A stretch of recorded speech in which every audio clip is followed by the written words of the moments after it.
Unit 11 Tours and Travels Lesson 1 Traveling to a village in Bangladesh.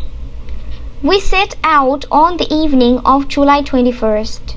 Food was scarce in the village, so Abdul packed a suitcase with 2 loaves and some tea and tins of milk, cheese and jam. We travelled intermediate class in a cross-country train, not uncomfortably crowded, through a country of shadowy loveliness. It was a moonlight night of broken soft clouds. The land was mostly under water, with paddy and cocoa palms growing from it, and a few raised cart tracks and groups of cottages islanded among clumps of bushes, all reflected among shadows. Here and there was the red glow of a cooking fire, or the lantern of a fisherman's boat in open water. At dawn we reached Sunai Muri, a small canal side station among wide fields. From there we had 8 more miles by country boat, some of it along the canal, some of it across the flooded paddy fields. I was looking forward to the tranquil water journey in the early morning. And tranquil it must have been, for I fell instantly asleep and knew no more till we reached the landing ghat at Khorshed's house, in a blaze of sunlight. It turned out that his letter saying that he was bringing me was still on its way, but they rallied to the crisis and gathered around to make me welcome. Though as none of them spoke any English, they could only stare and laugh and offer me coconut juice. Khorshid set me up a camp, a wooden bed, chair, and a table in a thatched bamboo outhouse.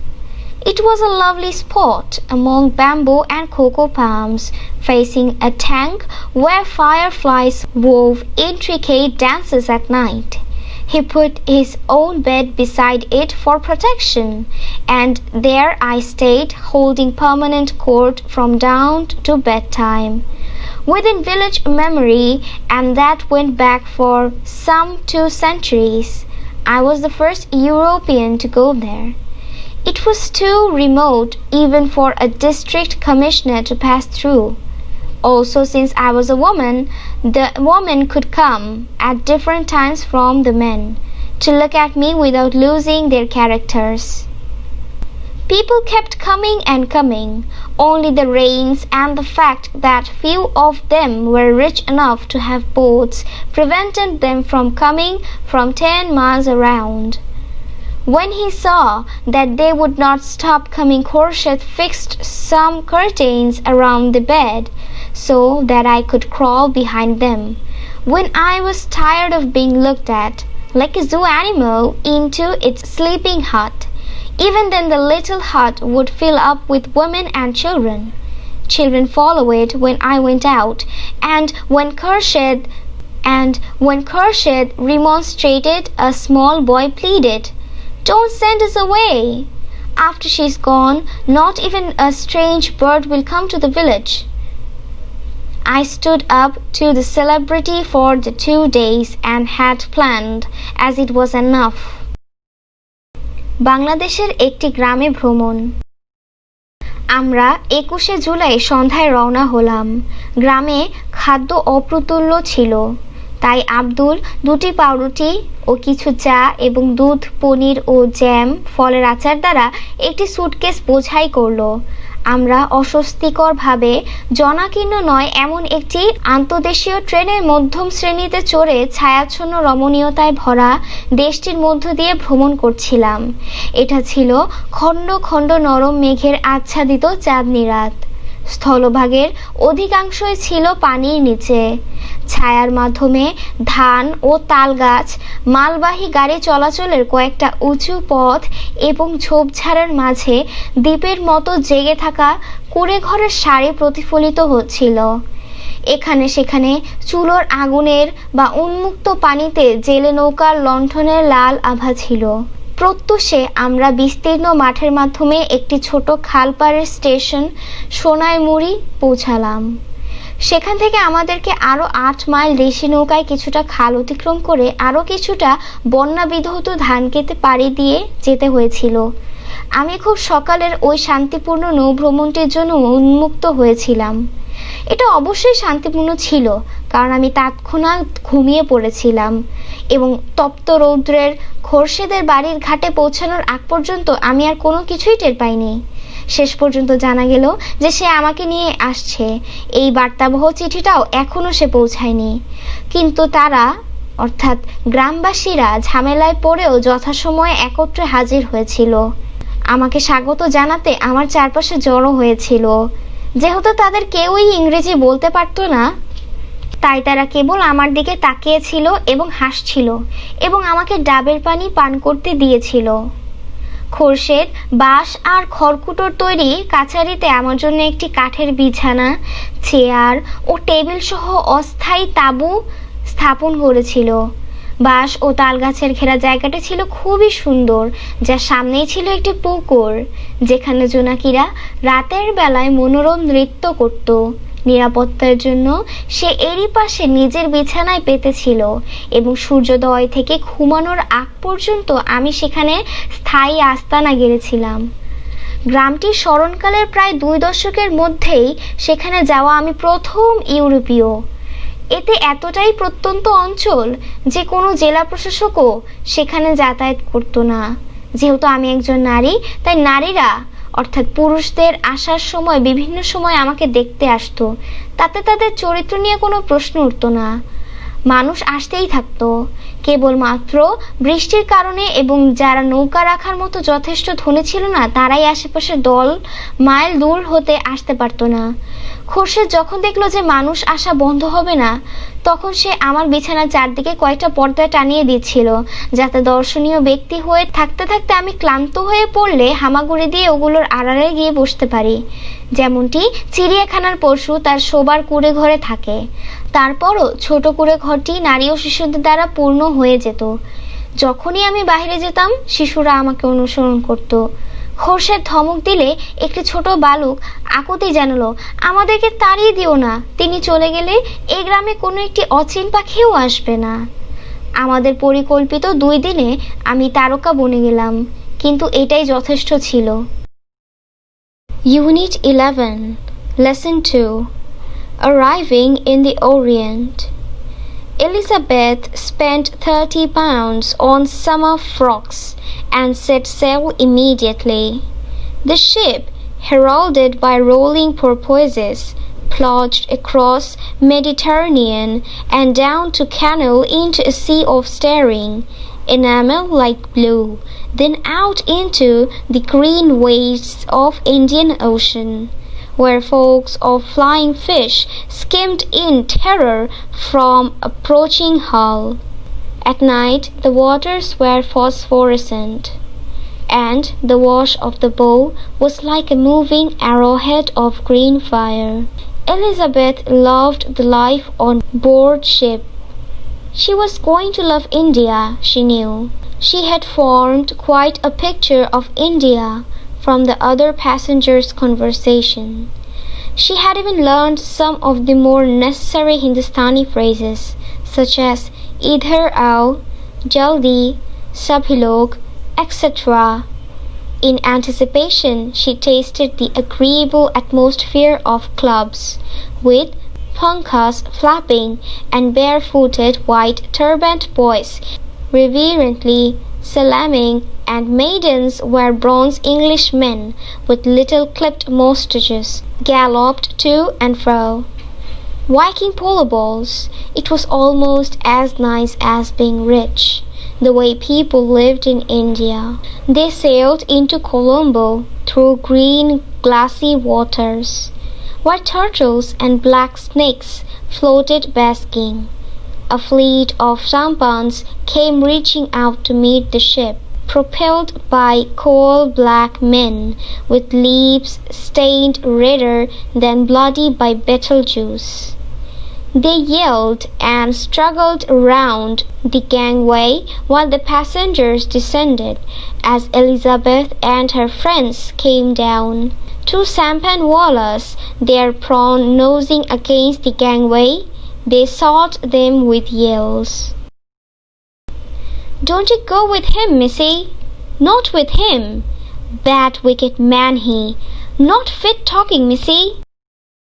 "Don't you listen to him, lies, missy. Nasty low fellow. Nasty low tricks him playing. Nasty native tricks." "Ha ha, he not native himself. Oh no, him European man. White skin all same, missy, ha ha." "Stop your bat, you two, or I'll fetch one of you a kick," said the husband of Elizabeth's friend. He was a planter. He stepped into one of the sampans and were rowed towards the sun-bright quays. An successful sampanwala turned and discharged at his rival a mouthful of spittle, which he must have been saving up for a very long time. This was the Orient. Scents of coconut oil and sandalwood, cinnamon and turmeric floated across the water on the Mount Lavinia, where they bathed in lukewarm sea that foamed like Coca-Cola. She came back to the ship in the evening, and they reached Rangoon a week later. North of Mandalay, the train, fueled with wood, crawled at 12 miles an hour across a vast parched plain bounded at its remote edges by blue rings of hills.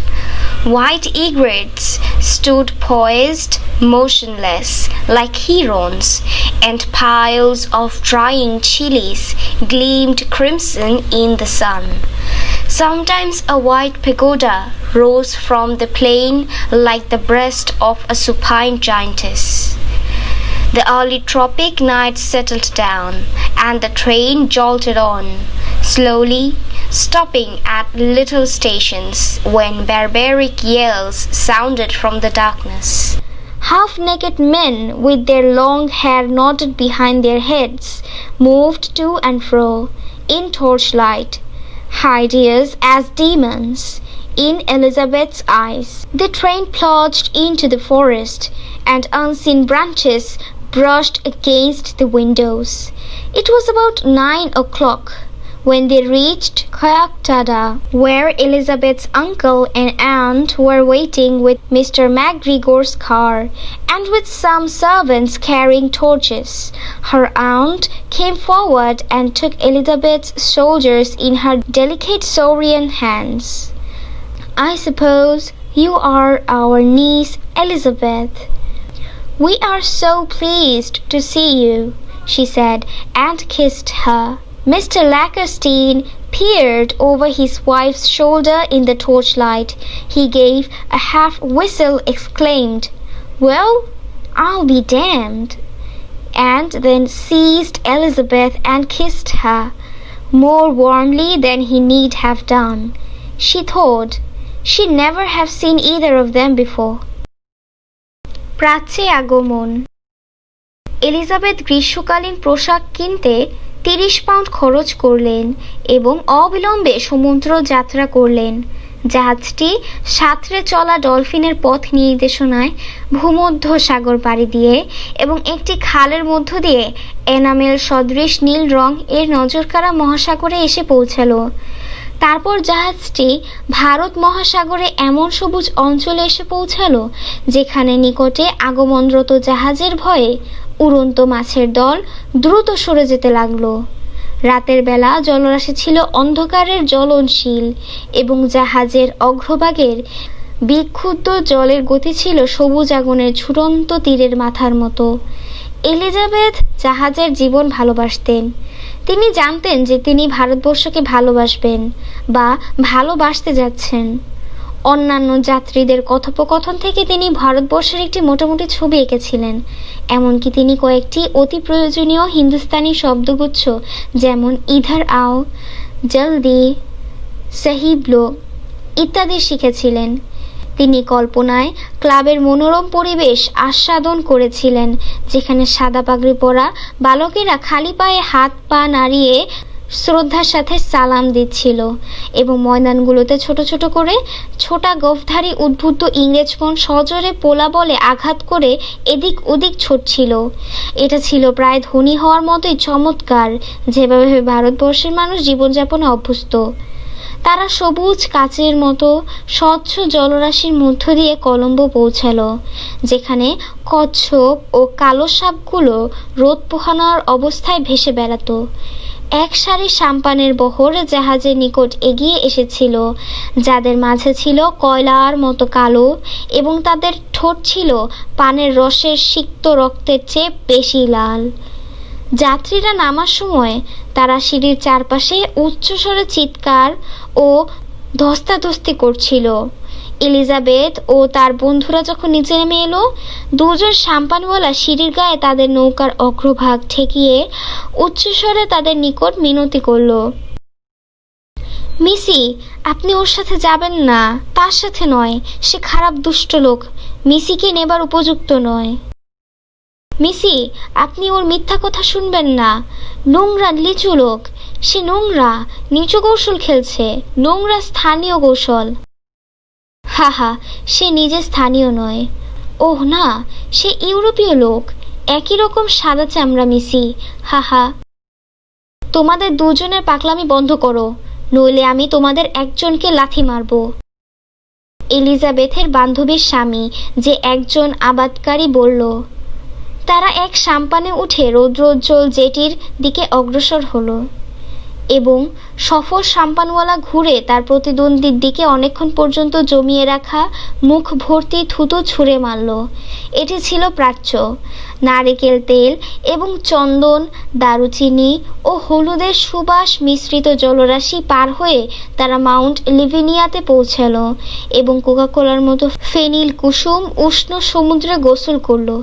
সে সন্ধ্যায় জাহাজে ফিরে এলো এবং এক সপ্তাহ পরে তারা রেঙ্গুনে পৌঁছালো। মান্দালয়ের উত্তর কাঠের জ্বালানি চালিত ট্রেনে ঘন্টায় 12 মাইল বেগে নীল পাহাড় বেষ্টিত বিস্তীর্ণ ঊষর সমতল ভূমি দিয়ে চলতে লাগলো। সাদা সারস জাতীয় পাখিগুলো বকের মতো নিশ্চল দাঁড়িয়েছিল এবং শুকনো মরিচের স্তূপগুলোকে সূর্যলোকে টকটকে লাল দেখাচ্ছিল। মাঝে মাঝে সমতল থেকে উঠা একটা সাদা প্যাগোডাকে চিত হয়ে থাকা একটি দানবীর বক্ষের ন্যায় দেখাচ্ছিল। গ্রামে গ্রীষ্মের রাত্রি নেমে এসেছিল এবং ট্রেনটি আস্তে আস্তে ঝাঁকুনি খেয়ে একটি ছোট স্টেশনে থেমে গেল, যেখানে অন্ধকার থেকে বর্বরচিত চিৎকার ভেসে এসেছিল। অর্ধ উল্লঙ্গ লোকগুলো তাদের মাথার পিছনে ঝুঁটি বাঁধা লম্বা চুলসহ মশালের আলো নিয়ে এদিক ওদিক নড়াচড়া করছিল। এলিজাবেথের চোখে তারা ছিল দানবের মতো বিভৎস। ট্রেনটি বনের মধ্যে প্রবেশ করলো এবং অদৃশ্য ডালাপালাগুলো জানালার গায়ে ছুঁয়ে গেল। প্রায় 9টায় তারা কিয়াকতাদা পৌঁছালো, যেখানে এলিজাবেথের চাচা চাচি মিস্টার ম্যাকগ্রেগর গাড়ি নিয়ে মশালবাহী কয়েকজন ভৃত্য নিয়ে অপেক্ষা করছিল। তার চাচি এগিয়ে এসে তার কোমলসরীয় হাতে এলিজাবেথের কাঁধ স্পর্শ করল। আমার মনে হয় তুমি আমাদের ভাতিজি এলিজাবেথ, তোমাকে দেখে আমরা খুবই আনন্দিত, তিনি বললেন এবং তাকে চুমু খেলেন। মিস্টার ল্যাকারস্টিন মশালের আলোয় তার স্ত্রীর কাঁধের উপর দিয়ে উকি দিলেন। তিনি মৃদু শীষ দিলেন ও বিস্ময়ের সাথে বললেন, বেশ, আমি জাহান্নামে যাব। তারপর তিনি এলিজাবেথকে জড়িয়ে ধরে প্রয়োজনের তুলনায় বেশি আন্তরিকভাবে চুমু খেলেন। তেমনটাই তার মনে হলো। তিনি পূর্বে কখনো তাদের একজনকেও দেখেনি। Unit 11, Lesson 3, Imaginary Travel. One morning, about a fortnight after I had obtained my liberty, Reldresa, Principal Secretary, as they style him, of private affairs, came to my house, attended only by one servant. He ordered his coach to wait at a distance and desired I would give him an hour's audience, which I readily consented to. on account of his quality and personal merits, as well as of the many good offices he had done me during my solicitations at court, I offered to lie down, that he might the more conveniently reach my ear.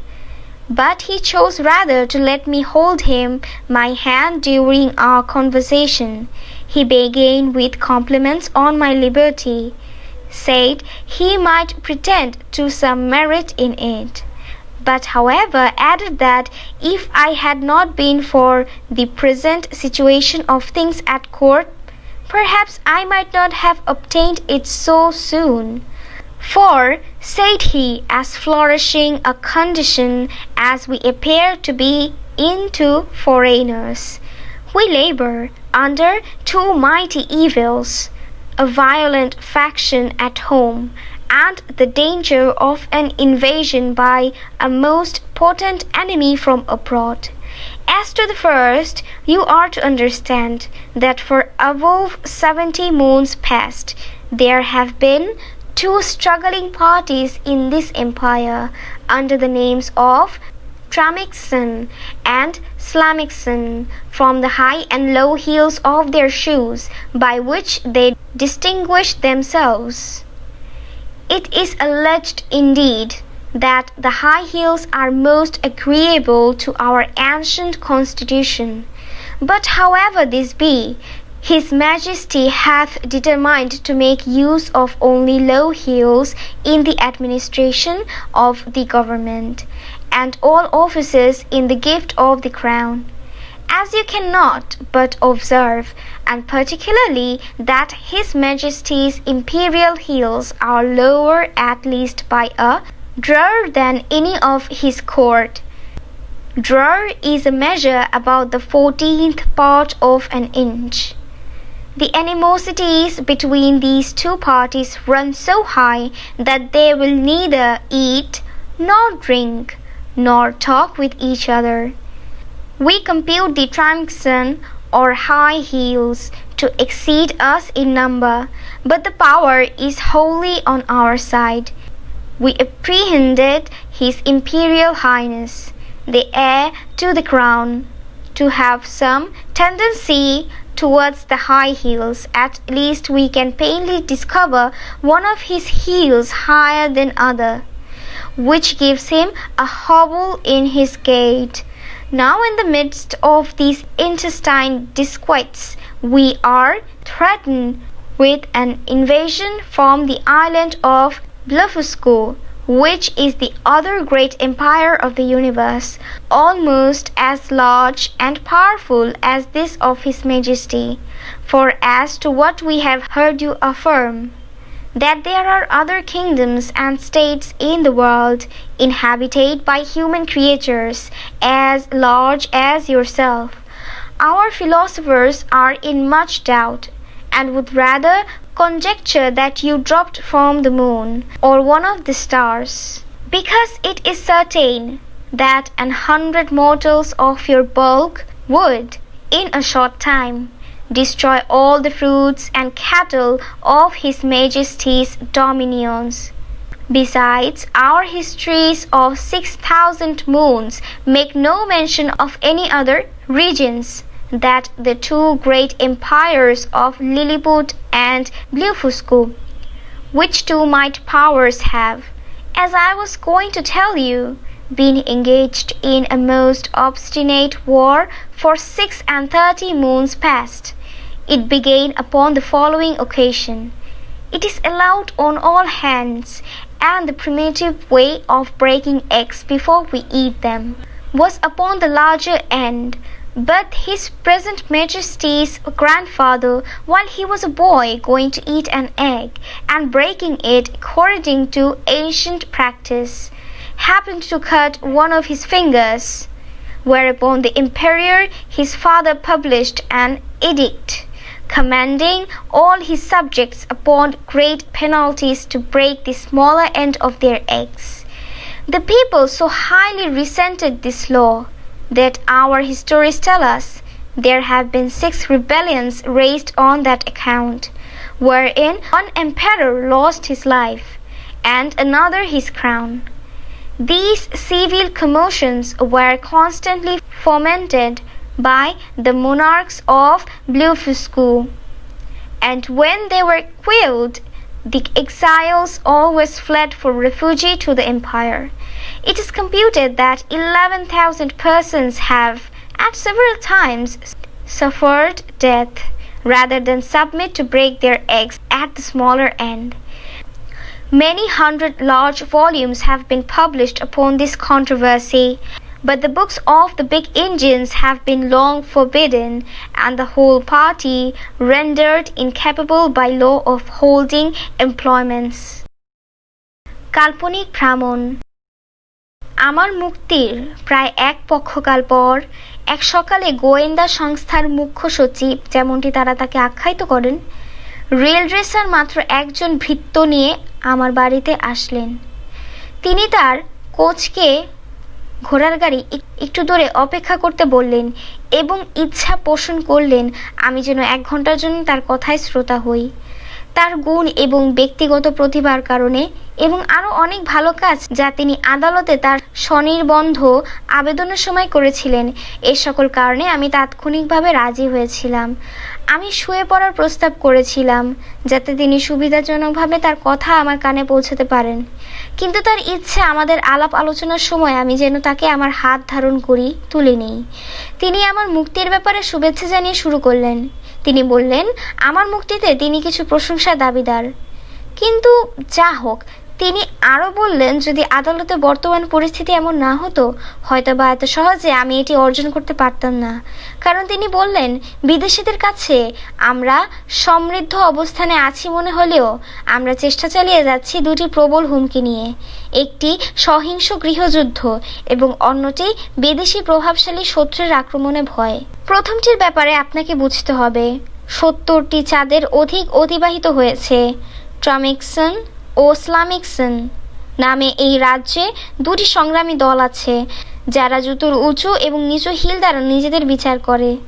বস্তুত এটি স্বীকৃত যে উঁচু হিলরাই আমাদের প্রাচীন সংবিধানের প্রতি সবচেয়ে উপযোগী, কিন্তু এটি যাই হোক না কেন মহামান্য সম্রাট সরকারের প্রশাসনে এবং গিফট অফ দ্য ক্রাউন এর পদে শুধু নিচু হিলদের নিয়োগ দেওয়ার সিদ্ধান্ত নিয়েছিলেন, যা আপনি অবশ্যই অবলোকন করে থাকবেন, এবং বিশেষত রাষ্ট্রপ্রধানের রাজকীয় হিলগুলো তার দরবারের যে কোনো লোকের হিলের তুলনায় অন্তত 1 ধ্রুর নিচু, 1 ধ্রুর সমান 1 ইঞ্চির 14 পরিমাণ। এই 2 দলের মধ্যে শত্রুতা এতটাই তীব্র ছিল যে তারা একসঙ্গে খাবে না, পান করবে না এবং একে অপরের সাথে কথাও বলবে না। আমরা ট্রামিকসনদের অথবা উঁচু হিলদের গণনা করি, তারা আমাদের চেয়ে সংখ্যায় বেশি, কিন্তু শক্তি ক্ষমতা পুরোপুরি আমাদের পক্ষে। আমরা বুঝতে পারি সম্রাটের উত্তরাধিকার রাজকীয় মহামান্যের উঁচু হিলের প্রতি একটু টান আছে, এবং এটাও বুঝতে পারি তারা একটি হিল অন্য হিল থেকে উঁচু, ফলে তাই একটু খুঁড়িয়ে চলতে হয়। এখন এসব ঘরোয়া দ্বন্দ্বের মাঝে আমরা ব্লেফাস্কু দ্বীপের আক্রমণে আতঙ্কিত, যা মহাবিশ্বের অপর বৃহৎ সাম্রাজ্য, যা আমাদের এই রাজ্যের মতো বড় ও শক্তিশালী। বলতে দেখেছি যে বিশ্বে আপনাদের মতো বৃহৎ মানব প্রাণী বসবাসকৃত আরও রাজ্য ও রাষ্ট্র রয়েছে।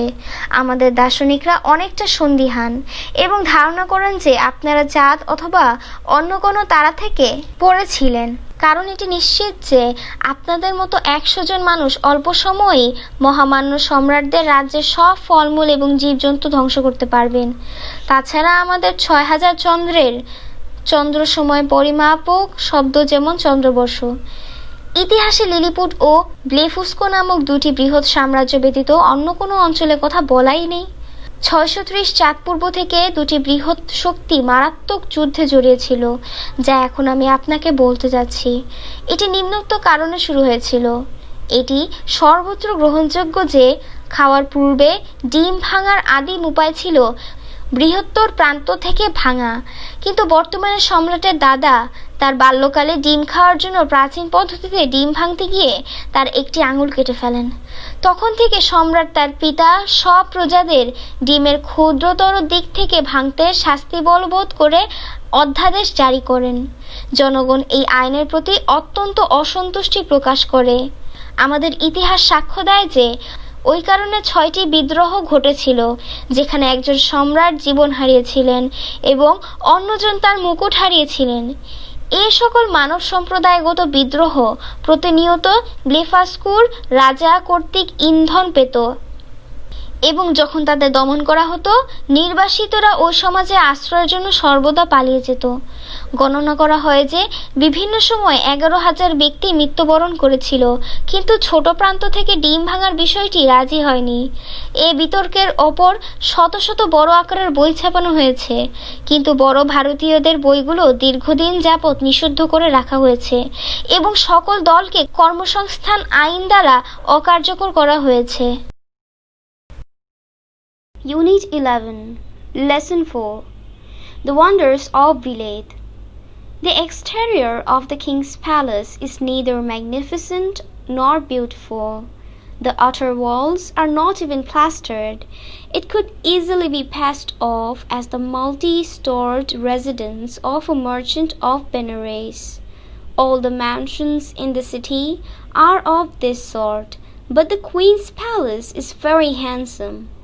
I was told, however, that the interior of the king's palace is very elegant, and that the suites of rooms and the chambers of the harem are painted and attractive verdigris. The king's garden, which is outside the city, is very old. It has pleasant walks, lawns, and neatly arranged beds of various shapes, triangles, squares, hexagons, and octagons. These are planted with varieties of flowers, green plants, and fruit trees such as the apple, gooseberry, peach, pear, filbert, etc.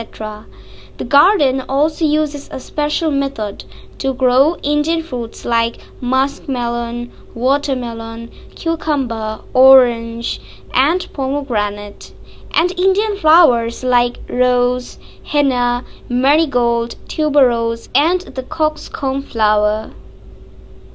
The cold weather in Europe doesn't allow one to grow Indian fruits and flowers in the open. A special kind of house is constructed for the purpose, 3 sides of which are of brick, while the fourth, which faces south, is made of glass plates that keep out the cold air but let in the sun rays. In the cold season, stoves are lit in the house for the heat, and fruit and flower seeds are sown in troughs filled with mold. The heat of the stoves and the warmth of the sunlight combine to aid the growth of Indian plants. European gardeners grow Eastern fruits in this manner and make a very good profit, charging as much as 5 rupees for a pomegranate and 3 for a muskmelon.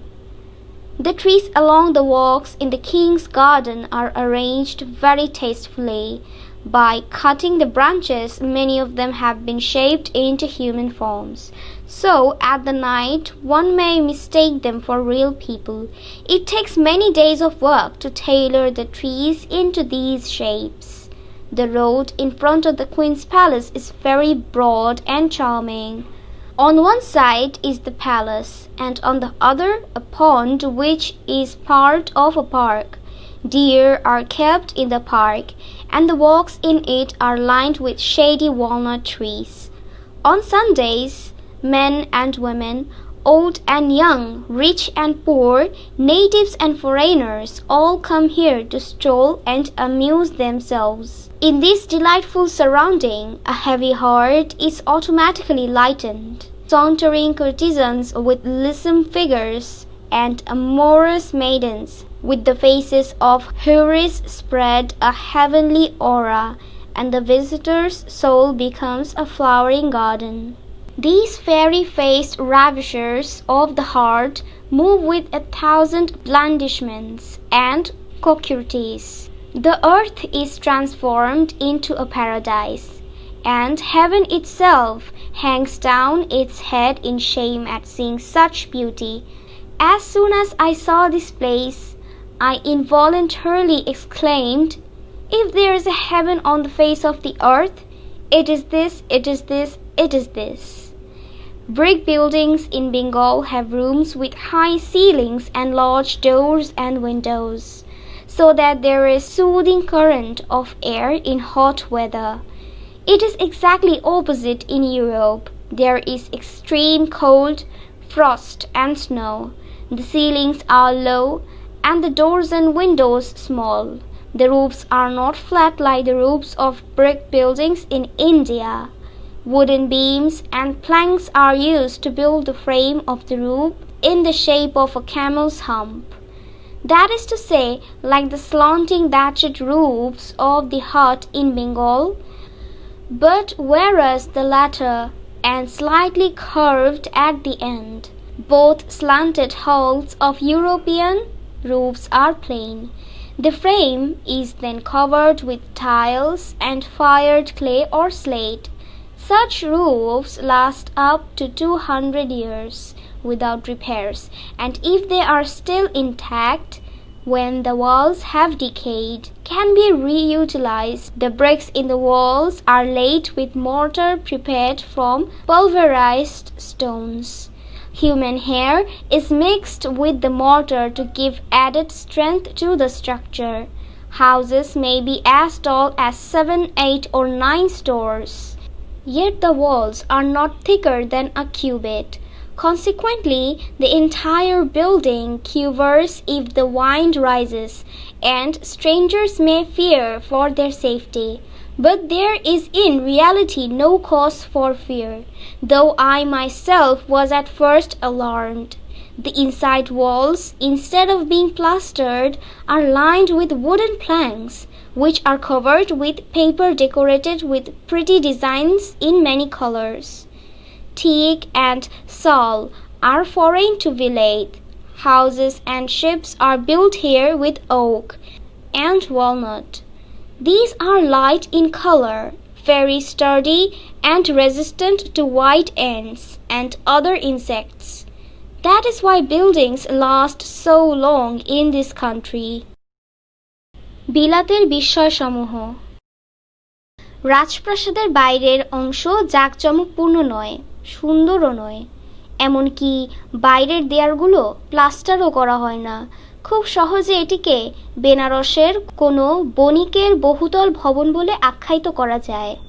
শহরের সব ভবনই এরকম, কিন্তু রানীর প্রাসাদ খুবই আকর্ষণীয়। যা হোক, আমাকে বলা হয়েছিল রাজমহলের ভেতরটা খুবই আভিজাতপূর্ণ এবং ভেতরের কক্ষ ও কামরাগুলো তামার কারুকার্য খচিত ও খুবই আকর্ষণীয়। শহরের বাইরের রাজ উদ্যান খুবই পুরাতন। পায়ে হেঁটে চলার মনোরম পথ, তৃণ দ্বারা আবৃত জমি এবং ত্রিভুজ, বর্গ, ষড়ভুজ ও অষ্টভুজের বিভিন্ন আকৃতির সুসজ্জিত বীজতলা রয়েছে এটিতে। বিভিন্ন ধরনের ফুল, সবজি, চারাগাছ এবং ফল গাছ যেমন আপেল, গুজবেরি, পিচ, নাশপাতি, বাদাম ইত্যাদি রোপণ করা হয়েছে এ সকল বীজতলাতে। বাগানটিতে ভারতীয় ফলমূল যেমন বাঙ্গি, তরমুজ, শসা, কমলা ও ডালিম এবং ভারতীয় ফুল যেমন গোলাপ, হাসনাহেনা, গাঁদা, রজনীগন্ধা ও মোরগ চূড়ান্ত ফুল জন্মানোর জন্য বিশেষ ধরনের পদ্ধতি ব্যবহার করা হয়। উন্মুক্ত স্থানে ভারতীয় ফলমূল ও ফুল উৎপাদনের জন্য ইউরোপের ঠান্ডা আবহাওয়া উপযুক্ত নয়। 3 দিক ইট দিয়ে নির্মিত ও চতুর্থ দিক যা দক্ষিণমুখী কাচের প্লেট দিয়ে তৈরি, যা ঠান্ডা বাতাসকে প্রতিহত করে কিন্তু সূর্যের আলো প্রবেশ করতে দেয়, এমন এক ধরনের বিশেষ ঘর তৈরি করা হয়। ঘরের ভেতর তাপের জন্য শীতকালে চুল্লি জ্বালিয়ে রাখা হয় এবং মাটি ভর্তি খোলা পাত্রে ফল ও ফুলের বীজ লাগানো হয়। চুল্লির তাপ ও সূর্যের আলোর উষ্ণতা ভারতীয় উদ্ভিদ জন্মানোর জন্য সাহায্য করতে একত্রিত করা হয়। ইউরোপীয় মালি প্রাচ্যের ফল মূল এই পদ্ধতিতে উৎপাদন করে এবং খুব ভালো লাভ করে। 5 রুপিতে একটি ডালিম ও 3 রুপিতে একটি বাঙ্গি বিক্রি করে। রাজ উদ্যানে পায়ে হাঁটা পথের দুপাশে গাছের সারিসমূহ খুব রুচিসম্মতভাবে সাজানো। রাতের বেলা যাতে কেউ ওগুলোকে দেখে সত্যিকারের মানুষ ভেবে ভুল করে, সেই জন্য তাদেরকে অনেকগুলো শাখা প্রশাখা ছেটে ফেলে মানব আকৃতি দান করা হয়। গাছগুলোর এই আকৃতি প্রদানে অনেক দিন সময় লাগে। রানীর প্রাসাদের সামনের রাস্তাটি খুবই প্রশস্ত এবং মনোমুগ্ধকর। এর এক পাশে প্রাসাদ, অন্য পাশে পার্কের একটি অংশ, যেখানে একটি পুকুর রয়েছে। পার্কের হরিণ রাখা হয় এবং পায়ে হেঁটে চলার পথে দুপাশে সারিবদ্ধ ছায়া আচ্ছন্ন আখরোট গাছ রয়েছে। রবিবার দিন নর নারী, বৃদ্ধ যুবা, ধনী গরিব, দেশি বিদেশি সবাই এখানে ভ্রমণ ও আনন্দ করতে আসে। এ সকল আনন্দ ঘন পরিবেশে আসলে দুঃখ ভারাক্রান্ত মন এমনিতেই হালকা হয়ে যায়। চটপটে আকর্ষণীয় মন্থরা রাজগণিকারা ও হুরির মতো সুন্দর কুমারীরা স্বর্গীয় আভা ছড়ায় এবং দর্শনার্থীদের আত্মা পুষ্পিত কানন হয়ে যায়। যখন পরীর মতো দেখতে বিমুগ্ধকারীরা হাজার হাজার তোষামোদকারী ও প্রেম প্রণয়ীদের নিয়ে ঘোরাফেরা করে, পৃথিবী তখন স্বর্গে পরিণত হয় এবং এরকম সৌন্দর্য দেখে স্বর্গ নিজ লজ্জায় মাথা নত করে। স্থানটি দেখতে না দেখতেই ইচ্ছে না থাকা সত্ত্বেও আমি বিস্ময়ের সঙ্গে বললাম, পৃথিবীতে যদি কোনো স্বর্গ থাকে, এটাই সেটি, এটাই সেটি, এটাই সেটি।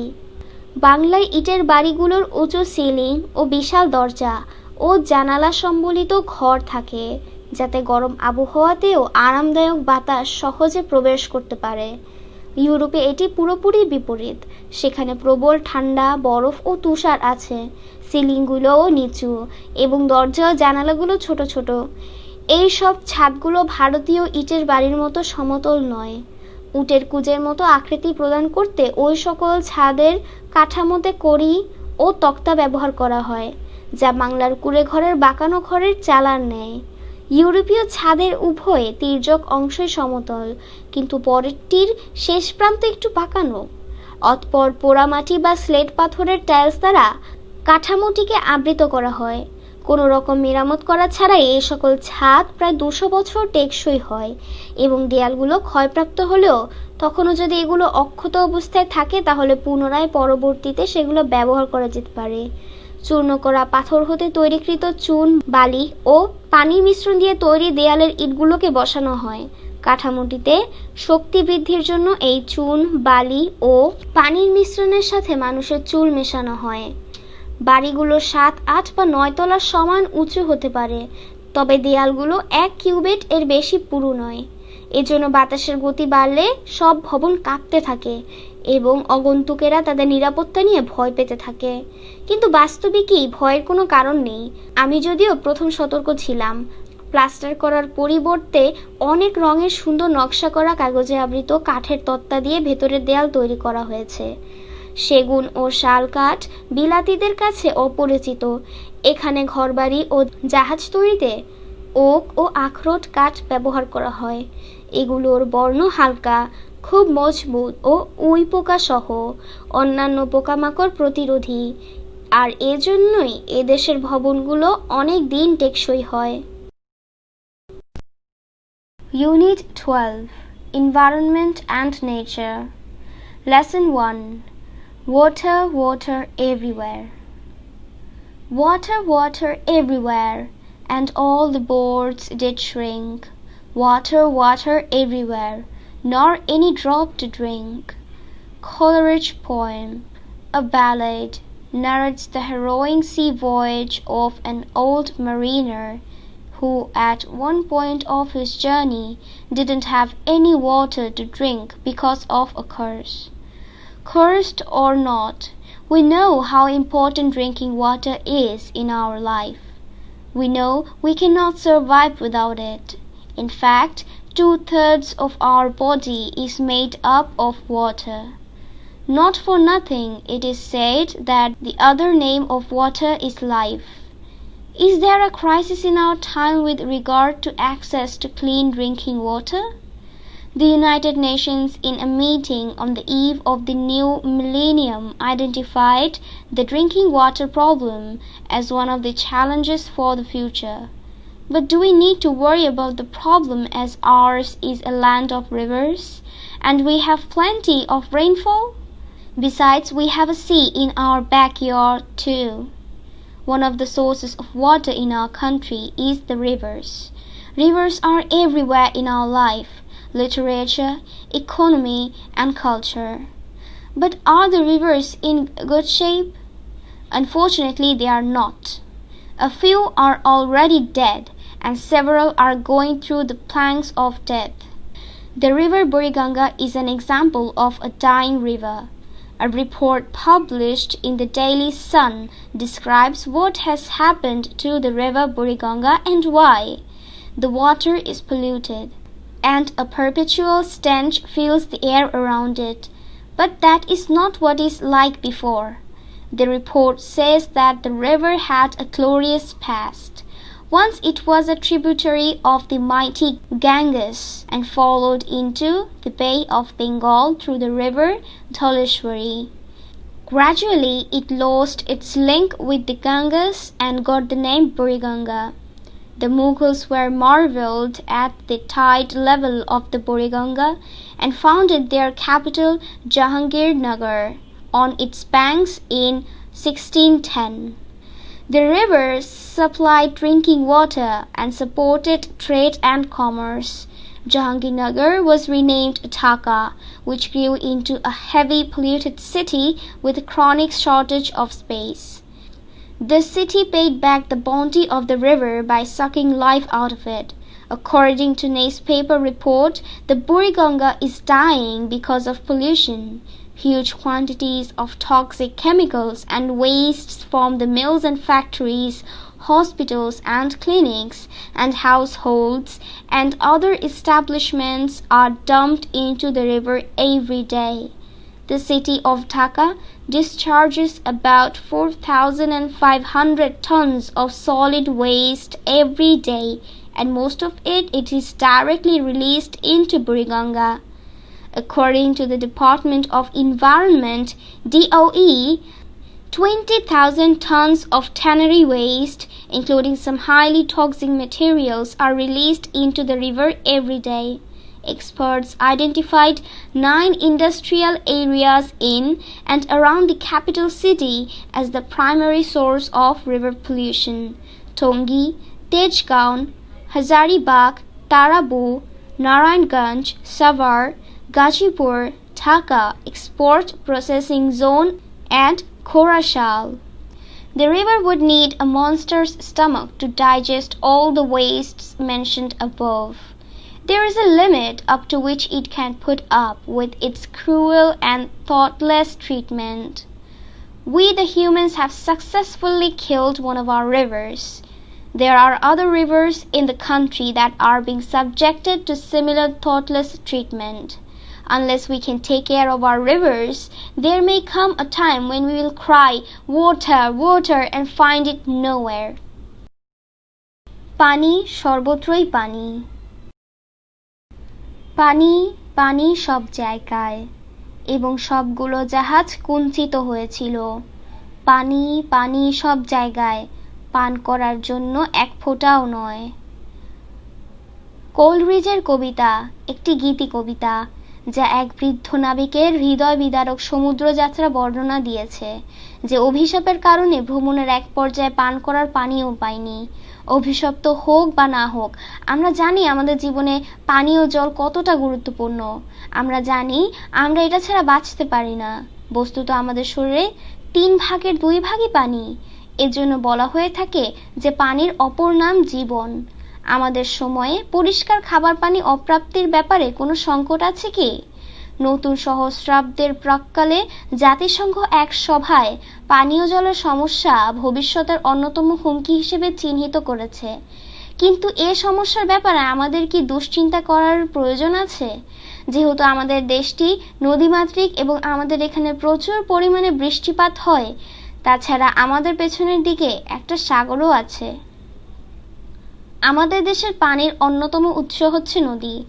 নদী আমাদের জীবন, সাহিত্য, অর্থনীতি এবং সংস্কৃতির সর্বত্রই বিরাজমান। কিন্তু নদীগুলো কি ভালো অবস্থায় আর আকৃতিতে আছে? দুর্ভাগ্যবশত তারা নেই। কিন্তু নদী ইতোমধ্যেই মরে গেছে এবং অনেক নদী মৃতপ্রায়। বুড়িগঙ্গা নদী একটা মৃতপ্রায় নদীর উদাহরণ। ডেইলি সান পত্রিকায় প্রকাশিত একটি প্রতিবেদনে বুড়িগঙ্গা নদীর কি হয়েছে এবং কেন হয়েছে তা বর্ণনা দিয়েছে। এর পানি দূষিত এবং চারপাশের বাতাসে অনবরত দুর্গন্ধ ছড়ায়, কিন্তু এটা আগে যেমন ছিল তার মতো নয়।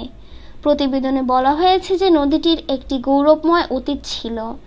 একসময় এটা প্রমত্তা গঙ্গা নদীর শাখা নদী ছিল এবং ধলেশ্বরী নদীর মাধ্যমে বঙ্গোপসাগরে প্রবাহিত হতো। ধীরে ধীরে এটা গঙ্গা নদীর সঙ্গে সংযোগ হারিয়ে ফেলে এবং বুড়িগঙ্গা নাম ধারণ করে। মুঘলরা বুড়িগঙ্গার জোয়ার ভাটার উচ্চতায় বিস্মিত হন এবং 1610 সালে তারা এর তীরের দিকে রাজধানী জাহাঙ্গীরনগর প্রতিষ্ঠা করেন। নদীটি পানীয় জল সরবরাহ এবং ব্যবসা বাণিজ্যে সহায়তা করত।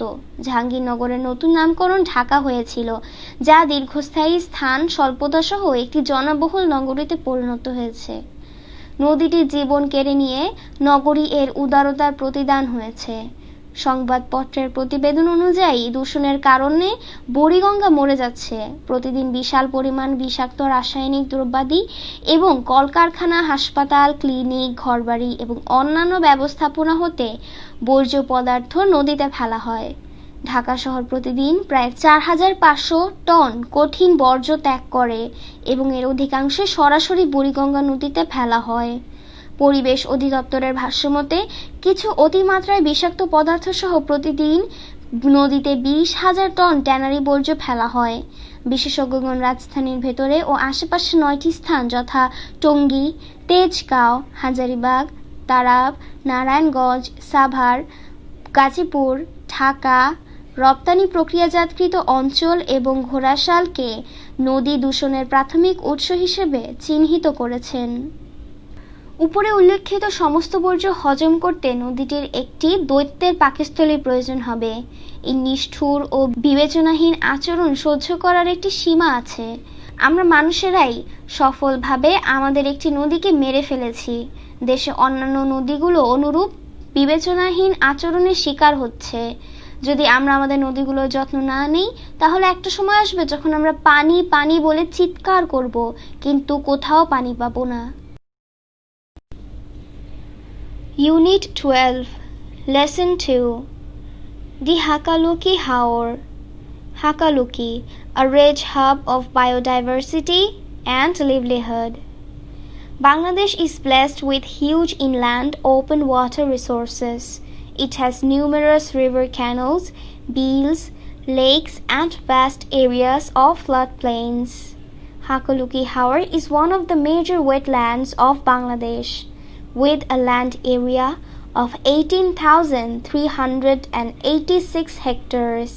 It supports a rich biodiversity and provides direct and indirect livelihood benefits to nearly 119,000 people. This, however, was declared an ecologically critical area in April 1999 by the government of Bangladesh. Hakaluki Haor is a complex ecosystem containing more than 238 interconnecting beels and jalmahals. The most important beels are Chatla, Pinlarkona, Dulla, Sakua, Barajalla, Balijhuri, Lamba, Tekonia, Haurkhal, Tural, Baghalkuri, and Chinaura. Hakaluki Haor is bounded by the Kushiara River as well as a part of a Sonai Bardal River to the north, by the Fenchuganj Kulaura Railway to the west and to the south, and by the Kulaura Biani Bazar Road to the east. The Haor falls under two administrative districts, Molovi Bazar and Sylhet. Some 119,000 people live in the area surrounding the Haor. Hakaluki Haor is an important source of fisheries resources for Bangladesh. Kalibaus, boal, rui, ghagot, pabda, and chapila are the main fish species found here. From the Kushiara, there are frequent upstream movement of fish towards the beels and tributaries of Hakaluki. The beels in Hakaluki Haor provide winter shelter for the mother fisheries. In early monsoon, these mother fisheries produce millions of for the entire downstream fishing communities. Floodplains are also an important source of fisheries resources within the area. However, many of the bills have lost their capacity to provide shelter for mother fisheries because of sand deposits from upstream rivers and canals. Use of complete dewatering technique for fishing and lack of aquatic plants to provide feed and shelter for parent fish. The Haur is a very important resting place for migratory waterfowls flying in from the north. The most interesting species is the bar-headed goose, which is now hardly seen in fish water wetlands. Many other important species of waterfowls make the Haur their temporary home.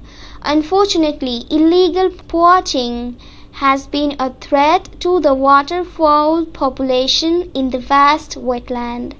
Hakaluki Haur is known as a good grazing land in winter. People from villages around the Haur and also from the distant areas send their herds for grazing. During this time, herders make temporary shelters near the bills and graze their animals for a period of 4 to 5 months. The Haur had very dense swamp forests in the past, but deforestation and a lack of conservation practices have virtually destroyed this unique forest in the last 2 decades. 2 small patches of swamp forests still exist in the area, of which one is in Chatla Bil and the other near the village of Kali Krishnapur. With the exception of these 2 swamp forest patches, the vegetation surrounding Hakaluki Haur is unique. It includes both swamp forest as well as mixed evergreen rainforest. Thatching material is the most useful natural wetland product of the area. The Haur system provides a wide range of economic and non-economic benefits to the local people as well as to the people of Bangladesh. These include fish production, rice production, cattle and buffalo rearing, duck rearing, collection of reeds and grasses, and collection of aquatic and other plants. The Haur system also protects the lower floodplains from flash floods occurring in the months of April-May, maintains the supply of fish in the other lower water bodies and provides habitat for the migratory and local waterflowers. The unique Haur system contributes to the beauty of the landscape both during the monsoon and the dry season. In monsoon, its unique scene beauty makes it a huge natural bowl of water, and in the dry season it becomes a vast green grassland with pockets of beels serving as resting place for migratory birds. This unique natural system can be a major attraction for tourists. Hakaluki হাওর বাংলাদেশ বিস্তীর্ণ আন্তর্দেশীয় উন্মুক্ত পানি সম্পদের আশীর্বাদ পুষ্ট। এর অসংখ্য নদ-নদী, খাল-বিল, হ্রদ এবং বিস্তীর্ণ বন্যাপ্লাবিত এলাকা আছে। হাকালুকি হাওর বাংলাদেশের প্রধান জলাশয়গুলোর অন্যতম। 18,386 হেক্টর জায়গা জুড়ে একটা সমৃদ্ধ জীববৈচিত্র্যকে ধারণ করে এবং প্রায় 1,90,000 লোকের প্রত্যক্ষ বা পরোক্ষ জীবিকার সুযোগ দান করে। বাংলাদেশ সরকার 1999 সালের এপ্রিল মাসে এই হাওরকে পরিবেশগতভাবে সংকটপূর্ণ অঞ্চল হিসেবে ঘোষণা করেছিল। হাকালুকি 238টিরও বেশি পরস্পর সংযুক্ত বিল ও জলমহলের সমন্বয়ে গঠিত একটি জটিল বাস্তুসংস্থান। সবচেয়ে গুরুত্বপূর্ণ বিলগুলো হচ্ছে চাতলা, পিনলারকোনা, দুল্লা, সাকুয়া, বড়জলা, বালিঝুড়ি, লাম্বা, টেকনিয়া, হাওরখাল, তুরাল, বাঘলকুড়ি এবং চানাউড়া। হাকালুকি হাওর উত্তর দিকে কুশিয়ারা নদী ও সোনাই বরদাল নদী দ্বারা, পশ্চিম ও দক্ষিণ দিকে ফেঞ্চুগঞ্জ, কুলাউড়া রেলপথ দ্বারা এবং পূর্ব দিকে কালাউড়া বিয়ানীবাজার সড়ক দ্বারা বেষ্টিত। হাওরটি মৌলভীবাজার ও সিলেট এই দুইটি প্রশাসনিক জেলায় অবস্থিত। হাওরের চারদিকে প্রায় 1,90,000 লোক বসবাস করে। হাকালুকি হাওর বাংলাদেশের মৎস্য সম্পদের এক গুরুত্বপূর্ণ উৎস। এখানে কালীবাউস, বোয়াল, রুই, ঘাটল, পাবদা ও চাপিলা প্রভৃতি প্রধান মৎস্য প্রজাতি পাওয়া যায়। কুশিয়ারা হতে হাকালুকির বিল ও শাখাগুলোর উজানে মাছের ঘন ঘন চলাচল আছে। হাকালুকি হাওরে বিলগুলো শীতকালে মা মৎস্যদের আশ্রয় সংস্থানের ব্যবস্থা করে। বর্ষার প্রথম দিকে এই সমস্ত মা মাছ ভাটির মৎস্যজীবী সম্প্রদায়ের জন্য লক্ষ লক্ষ মাছের পোনা উৎপাদন করে। প্লাবিত সমতল ভূমিগুলো এই অঞ্চলের মধ্যে মৎস্য সম্পদের এক গুরুত্বপূর্ণ উৎস। যা হোক, উজানের নদী ও খালগুলো হতে আসা বালির স্তর মাছ ধরার জন্য সম্পূর্ণ পানি শুকানোর কলাকৌশল ব্যবহার এবং মা মাছের খাবার ও আশ্রয়ের জন্য জলজ উদ্ভিদের অভাবের কারণে অনেক বিলই মা মাছের আশ্রয় দেওয়ার ক্ষমতা হারিয়ে ফেলেছে। হাওরটি উত্তর দিক হতে উড়ে আসা অতিথি জলচর পাখিদের একটি গুরুত্বপূর্ণ বিশ্রামের জায়গা। সবচেয়ে মজার প্রজাতি হচ্ছে বারহেডেড রাজহাঁস, যেগুলো এখন মিঠা পানির জলাশয়ের কদাচিৎ দেখা যায়। জলচর পাখিদের আরও অনেক প্রজাতি হাওরটিকে তাদের অস্থায়ী আবাসস্থল বানিয়েছে। দুর্ভাগ্যবশত অবৈধ পাখি শিকার এই বিস্তীর্ণ জলাশয়ে জলচর পাখির সংখ্যার জন্য হুমকি হয়ে দাঁড়িয়েছে। হাকালুকি হাওর শীতকালে খুব ভালো বিচরণের ক্ষেত্র হিসেবে পরিচিত। হাওরের চারপাশে গ্রাম ও দূরবর্তী এলাকার জনগণ তাদের পশু চারণের জন্য এখানে পাঠিয়ে দেয়।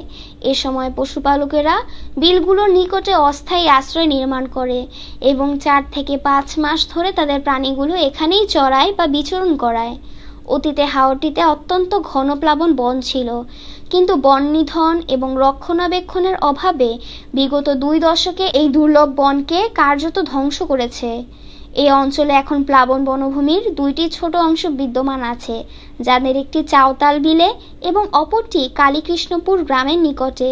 এই 2টি ক্ষুদ্র প্লাবন বনভূমি ছাড়াও হাকালুকি হাওরের চারদিকে উদ্ভিদসমূহ অনন্য। প্লাবন বন ও মিশ্র চিরসবুজ বৃষ্টি প্রধান ক্রান্তীয় অঞ্চলের জঙ্গল উভয়ই এর অন্তর্ভুক্ত। এই অঞ্চলের সবচেয়ে উপকারী প্রাকৃতিক দ্রব্য হল ঘরের ছাউনিতে ব্যবহৃত খড় জাতীয় দ্রব্য। হাওর ব্যবস্থা আঞ্চলিক ও বাংলাদেশের জনগণকে অর্থনৈতিক নয় এমন বিস্তীর্ণ সুবিধা প্রদান করে। এগুলো হলো মৎস্য উৎপাদন, ধান উৎপাদন, গরু ছাগল ও মহিষ পালন, হাঁস পালন, নলখাগড়া ও ঘাস সংগ্রহ এবং জলজ অন্যান্য উদ্ভিদ সংগ্রহ। হাওর ব্যবস্থা এপ্রিল-মে মাসে সংঘটিত আকস্মিক বন্যার হাত থেকে নিচু প্লাবন সমভূমিকে রক্ষা করে, অন্যান্য নিচু জলাশয়ের মাছের সরবরাহ বজায় রাখে এবং অতিথি ও স্থানীয় জলচর পাখিদের বাসস্থানের যোগান দেয়। চমৎকার হাওর ব্যবস্থা বর্ষা ও শুকনো উভয় ঋতুতেই স্থলভাগের দৃশ্যের সৌন্দর্য বর্ধনে অবদান রাখে। বর্ষাকালে এর অপরূপ সৌন্দর্য একে একটি বিশাল প্রাকৃতিক জলাধারে পরিণত করে এবং শুকনো মৌসুমে একটা বিলের ছোট ছোট অংশ সহ একটি বিস্তীর্ণ সবুজ তৃণভূমিতে পরিণত হয়, যা অতিথি পাখিদের বিচরণ ঘটে। এই অপূর্ব প্রাকৃতিক ব্যবস্থা ভ্রমণকারীদের জন্য একটি প্রধান আকর্ষণ হতে পারে। Unit 12 Lesson 3 The Giant Panda. Pandas' bamboo food may be lost to climate change. Though they are one of the most beloved animal species on Earth, pandas aren't safe from the devastating effects of climate change.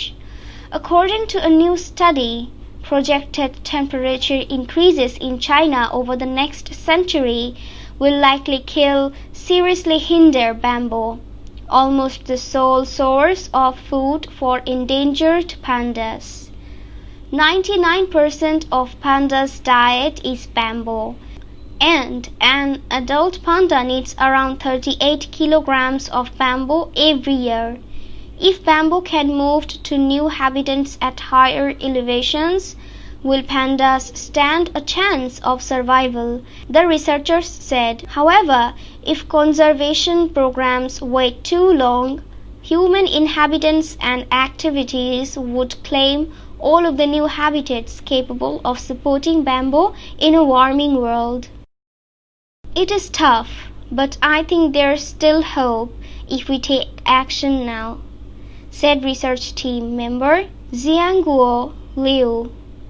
If we wait, then we could be too late. If researchers used various climate change models to project the future for 3 bamboo species relied on by pandas in the Kunming mountain region of China, which represents about a quarter of the total remaining panda habitat, these models varied in their specific predictions, but each forecasted some level of temperature rise within the coming century. The results suggested that the bamboo is restricted to its current distribution area. Between 80 and 100% of it will disappear by the end of the 21st century because it won't be able to grow under the increased temperature. If, however, bamboo can move into new, cooler areas, which will reach the same temperature as current bamboo habitats due to warming, then there is hope. However, all depend on the extent to which humans can curtail climate change by limiting greenhouse gas emissions in future. Many pandas in the world currently live in nature reserves protected from human encroachment. However, almost all of the land encompassed by these reserves will be unsuitable for the bamboo if temperatures rise as predicted. But if conservationists plan ahead now to move those reserves in line with changing bamboo habitats, then it may be possible to preserve the land and pandas will need. And climate change is not only a challenge facing giant pandas, one of the most endangered species in the world, researchers say. Human activities have already severely limited the animals' habitats, and their dependence on a single source of food is one that is not that nutrient or energy rich doesn't help. In addition to their native habitats in China, panda lives around the world in zoos and breeding centers. But Liu doesn't predict a bright future for the bears if they lose their wild habitats. To really protect pandas, you cannot just stick them into a breeding center or a zoo, he said, noting that the animals' genetic diversity would suffer, among other issues. That's not a long-term solution. বিশাল পান্ডা। যদিও পান্ডা পৃথিবীর সবচেয়ে প্রিয় প্রাণীজাতির অন্যতম, তারা জলবায়ু পরিবর্তনের ক্ষতিকর প্রভাব থেকে নিরাপদ নয়। একটি নতুন গবেষণা অনুসারে আগামী শতাব্দীতে চীনের সম্ভাব্য তাপমাত্রা বৃদ্ধি বিপন্ন পান্ডাদের খাদ্যের একমাত্র উৎস বাসের মারাত্মক ক্ষতিকারক করতে পারে। একটি পান্ডার ৯৯% খাদ্য হচ্ছে বাঁশ এবং একটি বয়স্ক পান্ডার দৈনিক প্রায় ৩৮ কিলোগ্রাম বাঁশ প্রয়োজন।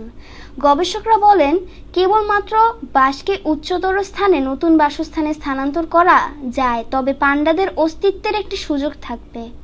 যা হোক, যদি সংরক্ষণ কর্মসূচি গ্রহণ করতে দেরি হয়ে যায়, তাহলে এই উষ্ণ বিশ্বে বাঁশ উৎপাদনের সহায়ক সমস্ত নতুন এলাকা মানুষের বসতি ও কর্মকাণ্ড দ্বারা নিঃশেষ হয়ে যাবে। এটা যদিও কঠিন, কিন্তু আমি মনে করি এখনো আশা আছে যদি আমরা এখনো ব্যবস্থা নেই, বলেন গবেষক দলের সদস্য জিয়াংগু লিউ। যদি আমরা অপেক্ষা করি তাহলে আমাদের অনেক বিলম্ব হবে।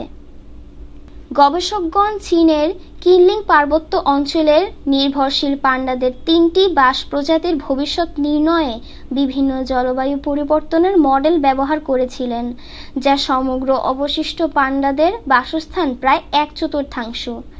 এই মডেলগুলোতে তাদের নির্দিষ্ট ভবিষ্যৎবাণী পার্থক্য ছিল, কিন্তু প্রতিটিতেই আগামী শতাব্দীর মধ্যে তাপমাত্রা বৃদ্ধির মাত্রার ব্যাপারে পূর্বাভাস ছিল। ফলাফল ইঙ্গিত দেয় যে যদি বাঁশকে তার বর্তমান বিতরণ অঞ্চলে সীমাবদ্ধ রাখা হয়, তাহলে 21 শতাব্দীর শেষে এরা 80 থেকে 100 অংশ বিলীন হয়ে যাবে, কারণ এটা বর্ধিত উষ্ণতায় জন্মাতে সক্ষম হবে না। যা হোক, যদি বাঁশ নতুন অধিকতর শীতল অঞ্চলে উষ্ণতার কারণে বর্তমান বাঁশের বাসস্থানের সমান উষ্ণতায় পৌঁছাবে স্থানান্তর করা যায় তাহলে আশা আছে। যা হোক, সব কিছু নির্ভর করেছে ভবিষ্যতে গ্রিনহাউস গ্যাস নির্গমন সীমিতকরণের মাধ্যমে মানুষ কতটুকু জলবায়ু পরিবর্তন রোধ করতে পারবে তার উপর। বনাঞ্চলের অনেক পান্ডাই বর্তমানে মানুষের বলপূর্বক দখল থেকে নিরাপদে প্রাকৃতিক সুরক্ষিত অঞ্চলে বাস করছে। সুরক্ষিত অঞ্চলগুলো দ্বারা বেষ্টিত প্রায় সমস্ত ভূমি বাসের জন্য অনুপযুক্ত হয়ে যাবে যদি তাপমাত্রা ভবিষ্যৎবাণী অনুসারে বৃদ্ধি পায়। যদি এখন সংরক্ষণশীল ব্যক্তিগণ এই সমস্ত সুরক্ষিত অঞ্চলকে পরিবর্তনশীল বাসের বাসস্থানের সঙ্গে সঙ্গতিপূর্ণ রেখে আগাম কল্পনা করে, তাহলে পান্ডাদের জন্য প্রয়োজনীয় ভূমি সংরক্ষণ করা সম্ভব হতে পারে। গবেষকরা বলেন, বিশ্বের সবচেয়ে বিপন্ন প্রজাতি অন্যতম বিশাল পান্ডা শুধু জলবায়ু পরিবর্তনের চ্যালেঞ্জের মুখোমুখি হচ্ছে না, মানুষ কার্যকলাপ ইতোমধ্যে প্রাণীদের বাসস্থানকে মারাত্মকভাবে সীমিত করেছে এবং একমাত্র খাদ্যের উৎসের উপর তাদের নির্ভরতা, যা যথেষ্ট পুষ্টিকর অথবা শক্তিদায়ক নয়, তা মোটেও সহায়ক নয়। চীনে তাদের আদি অবস্থান থাকলেও পান্ডারা বিশ্বের সর্বত্র চিড়িয়াখানা এবং প্রজনন কেন্দ্রে বাস করে। কিন্তু লিউ ভালুকদের জন্য উজ্জ্বল ভবিষ্যতের আভাস দেখছেন না যদি তারা তাদের বন্য বাসস্থান হারিয়ে ফেলে। তিনি বলেন, পান্ডাদেরকে সত্যিকারভাবে রক্ষা করতে হলে তুমি কোনো মতেই তাদেরকে প্রজনন কেন্দ্রে বা চিড়িয়াখানায় আবদ্ধ রাখতে পারো না। উল্লেখ্য, তাতে অন্য বিষয়গুলোর মতো এসব প্রাণীদের বৈচিত্র্যময় বংশবৃদ্ধি ব্যাহত হবে। সেটা একটা দীর্ঘস্থায়ী সমাধান নয়। Unit 12, Lesson 4, Threats to Tigers of Mangrove Forest. A vast mangrove forest shared by Bangladesh and India that is home to possibly 500 Bengal tigers is being rapidly destroyed by erosion, rising sea levels and storm surges, according to a major study by researchers at the Zoological Society of London, ZSL, and others. The Sundarbans forest took the brunt of Super Cyclone Sidr in 2007, but new satellite studies show that 71% of the forested coastline is retreating by as much as 200 meters a year. If erosion continues at this pace, already threatened tiger populations living in the forests will be put further at risk. Natalie Petorelli, one of the report's authors, said, "Coastline retreat is evident everywhere.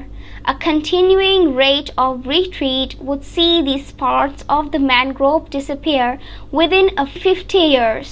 On the Indian side of the Sundarbans, the island, which extends most into the Bay of Bengal, has receded by an average of 150 meters a year, with a maximum of just over 200 meters.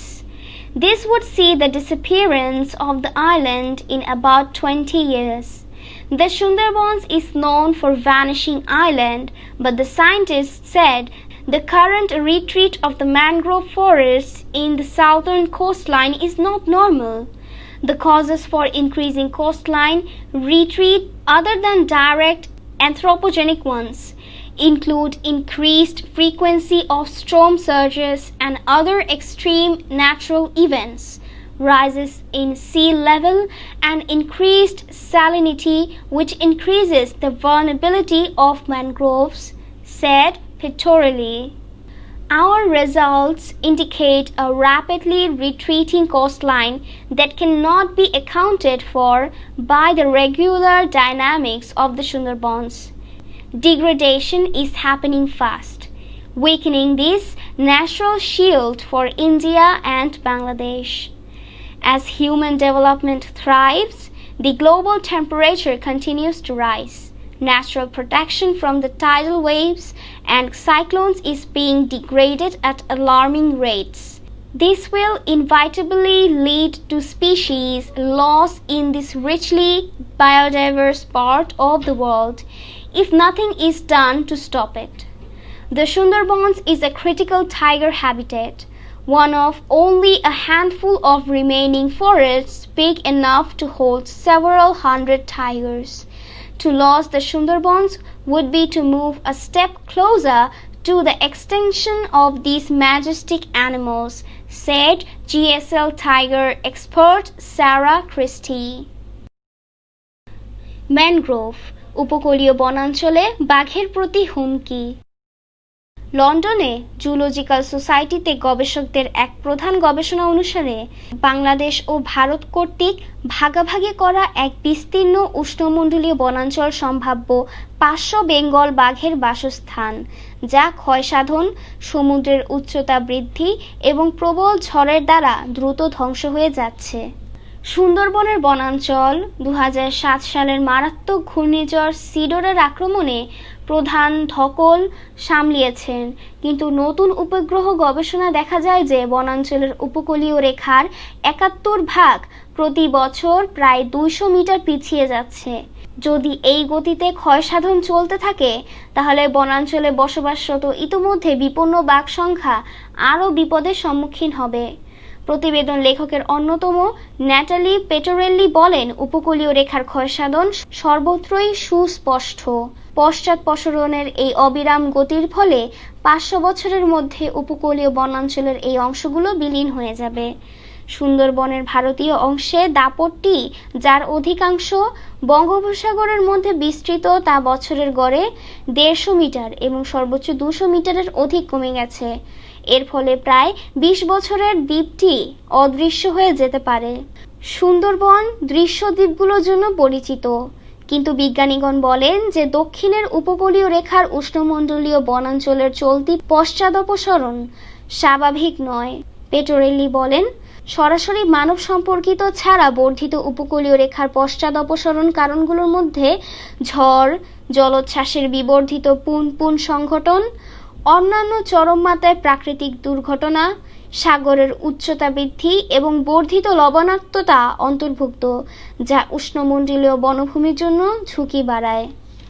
আমাদের ফলাফলে দেখা যায় যে সুন্দরবনের নিয়মিত গতিময়তা দ্বারা ক্ষুদ্র ক্ষীয়মান উপকূলীয় রেখার ব্যাখ্যা করা যায় না। ভারত ও বাংলাদেশের জন্য এই প্রাকৃতিক ঢালকে দুর্বল করে ভাঙন দ্রুত সংঘটিত হচ্ছে। যেহেতু মানব উন্নয়ন সমৃদ্ধি লাভ করে এবং বৈশ্বিক উষ্ণতা বেড়েই চলছে, তাই জলোচ্ছ্বাস এবং ঘূর্ণিঝড় হতে প্রাকৃতিক সংরক্ষণ ভয়ঙ্কর হারে হ্রাস পাচ্ছে। যদি এটা বন্ধ করার জন্য কিছু করা না হয় তাহলে এটা নিশ্চিতভাবে বিশ্বের এই সমৃদ্ধ জীববৈচিত্র্যের অংশের প্রজাতিসমূহকে বিলুপ্তির দিকে ধাবিত করবে। সুন্দরবন হচ্ছে সংকটপূর্ণ বাঘের আবাসভূমি, কেবলমাত্র অবশিষ্ট মুষ্টিমেয় বনগুলোর একটি, যা কয়েক শত বাঘ ধারণ করার মতো বড়।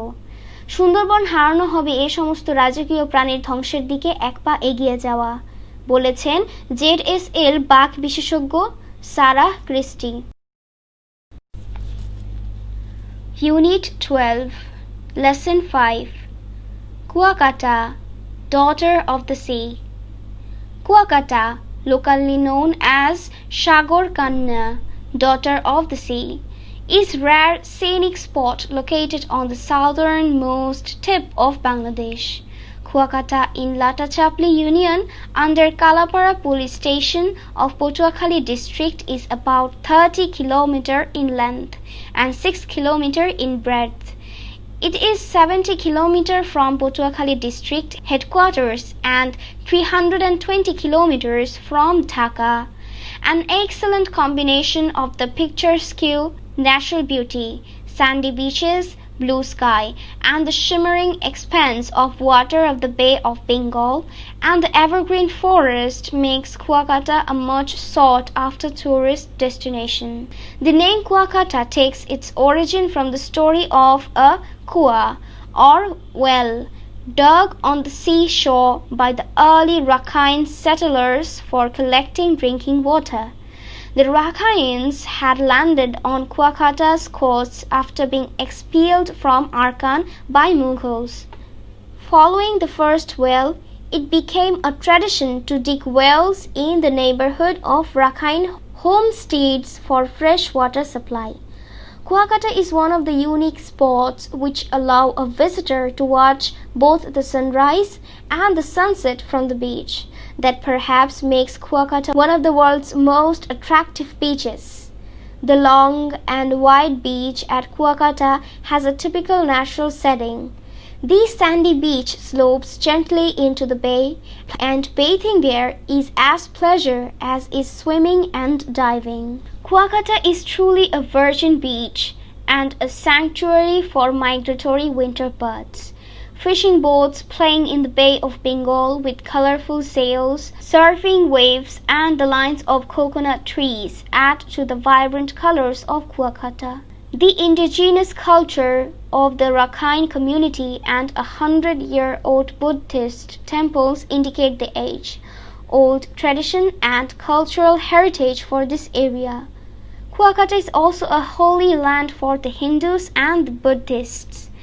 Each year, thousands of devotees come here to attend the festivals Rash Purnima and Makhi Purnima.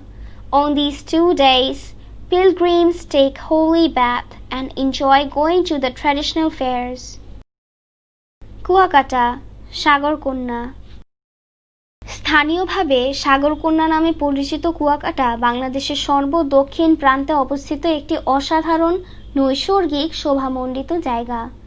Patuakhali জেলার কালাপাড়া থানাধীন লতাচাপলি ইউনিয়নের অন্তর্গত কুয়াকাটা দৈর্ঘ্যে প্রায় ৩০ কিলোমিটার এবং প্রস্থে ৬ কিলোমিটার।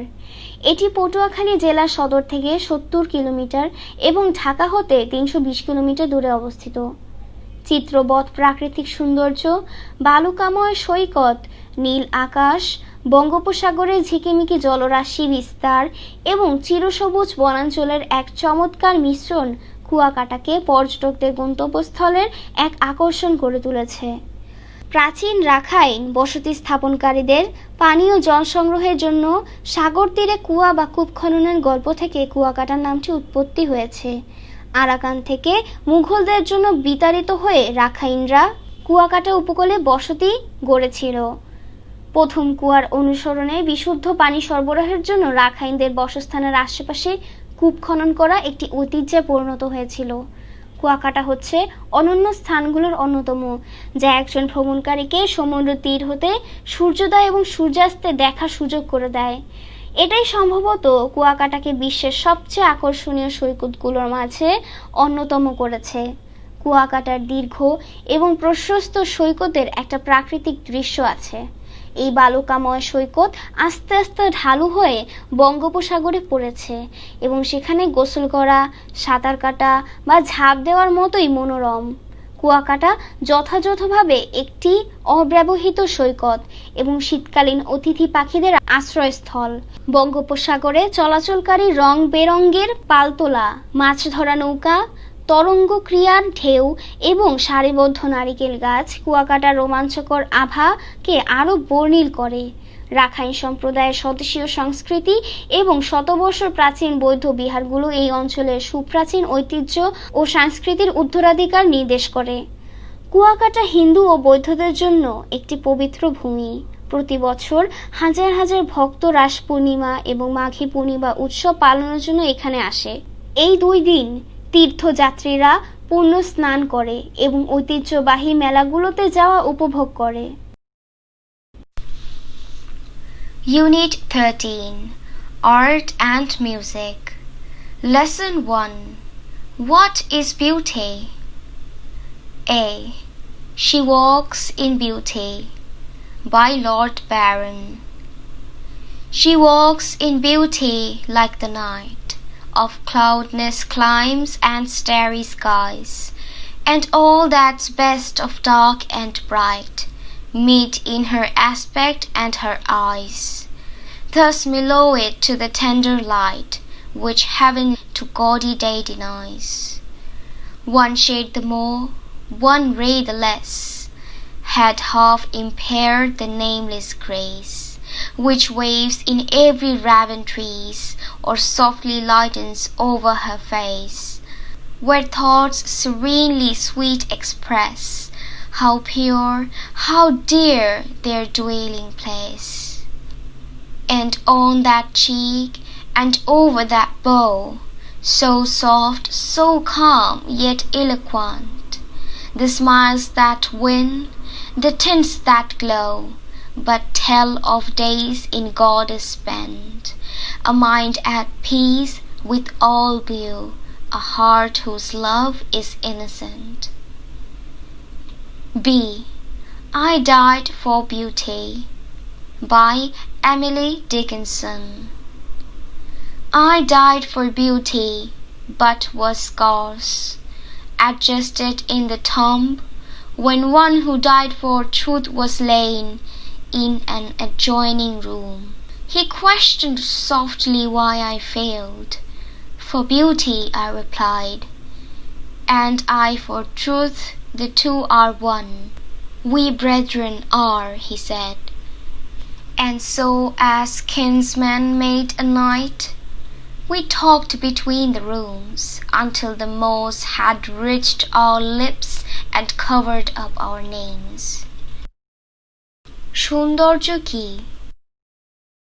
সে সুন্দরের মাঝে হেঁটে বেড়ায়। Lord Byron.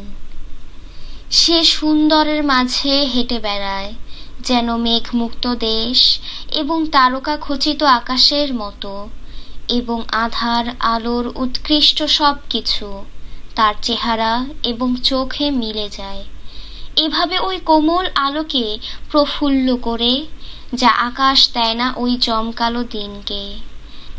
কেউ একটু বেশি ছায়া দেয়, কেউ একটু কম আলো দেয়, নামহীন সাবলীলতার অর্ধেক ছোঁয়ায়, যা প্রতিটি চিকন কালো বেনিতে ঢেউ খেলে যায়, অথবা তার মুখে হালকা আভা দেয়, যেখানে ভাবনাগুলো সুমিষ্ট প্রশান্তভাবে প্রকাশ পায়। কতই না পবিত্র, কতই না মূল্যবান তাদের আবাস। আর ওই গালে, ওই ভ্রু যুগলে, এত নরম, এত শান্ত, তবুও যেন কত কথা। হাসি যা জয় করে নেয়, যে আভা দীপ্তি ছড়ায়, সুখে কাটানো দিনগুলোর কথা বলে যায়, পৃথিবীর সবার সাথে শান্তিতে একটি মন, একটি হৃদয় যার ভালোবাসা নিষ্পাপ। আমি সৌন্দর্যের জন্য মৃত্যুবরণ করেছিলাম। Emily Dickinson. আমি সুন্দরের জন্য মরেছিলাম, কিন্তু অপ্রতুল্য ছিলাম সমাধিতে খাপ খাওয়াতে। যখন কেউ একজন সত্যের জন্য মৃত্যুবরণ করেছিলেন, শায়িত ছিলেন পাশের সমাধিতে। তিনি কোমল কণ্ঠে জানতে চাইলেন কেন আমি ব্যর্থ হলাম। সুন্দরের জন্য আমি উত্তর দিলাম, এবং আমি সত্যের জন্য দুজনে মিলে একজন। আমরা ভাই ভাই, তিনি বললেন। আর তাই যখন পুরুষ আত্মীয়রা রাতে সাক্ষাৎ করলেন, আমরা দুজন কথা বলে গেলাম, যতক্ষণ না আমাদের ঠোঁট পর্যন্ত শ্যাওলা এসে পৌঁছে আর আমাদের নামগুলো ঢেকে দেয়। Unit 13 Lesson 2 Folk Music. Folk music consists of songs and music of a community that are uninfluenced by any sophisticated musical rules or any standard music styles. Bangladesh has a heritage of rich folk music which includes both religious and secular songs. Folk music may be described as that type of ancient music which springs from the heart of a community based on their natural styles of expression, uninfluenced by the rules of classical music and modern popular songs. Any mode or form created by the combination of tune, voice, and dance may be described as music. Thus, the combination of folk song, folk dance, and folk tune may be called folk music. For example, baul songs are a combination of tune, music, and dance. Folk music has the following characteristics. 1. It is composed by rural folk on the basis of ancient rules transmitted orally. 2. These ancient rules of music have not been influenced by classical or modern music. 3. Folk songs may be sung in groups or individually. 4. No regular practice is required for folk music. 5. It is composed and performed by illiterate or semi-literate people. 6. It is spontaneous expression in easy language, local dialect and simple tune. 7. Both words and tune are appealing. 8. Despite its universal appeal, it uses a local dialect. 9. It depends upon nature and the rural environment. 10. It is an explicit manifestation of joys and sorrows of daily life. 11. It uses simple and natural rhythms. 12. It contains a strong emotive expression of human love and separation. In Bangladesh, folk music has great variety, with songs being composed on the culture, festivals, views of life, natural beauty, rivers, and rural and riverine life.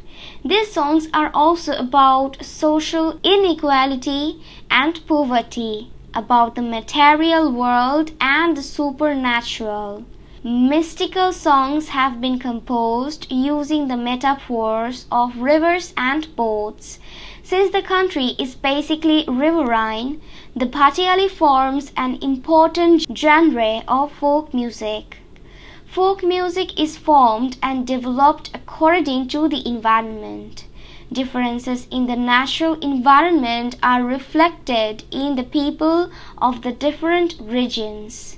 The dialects too vary across the different regions.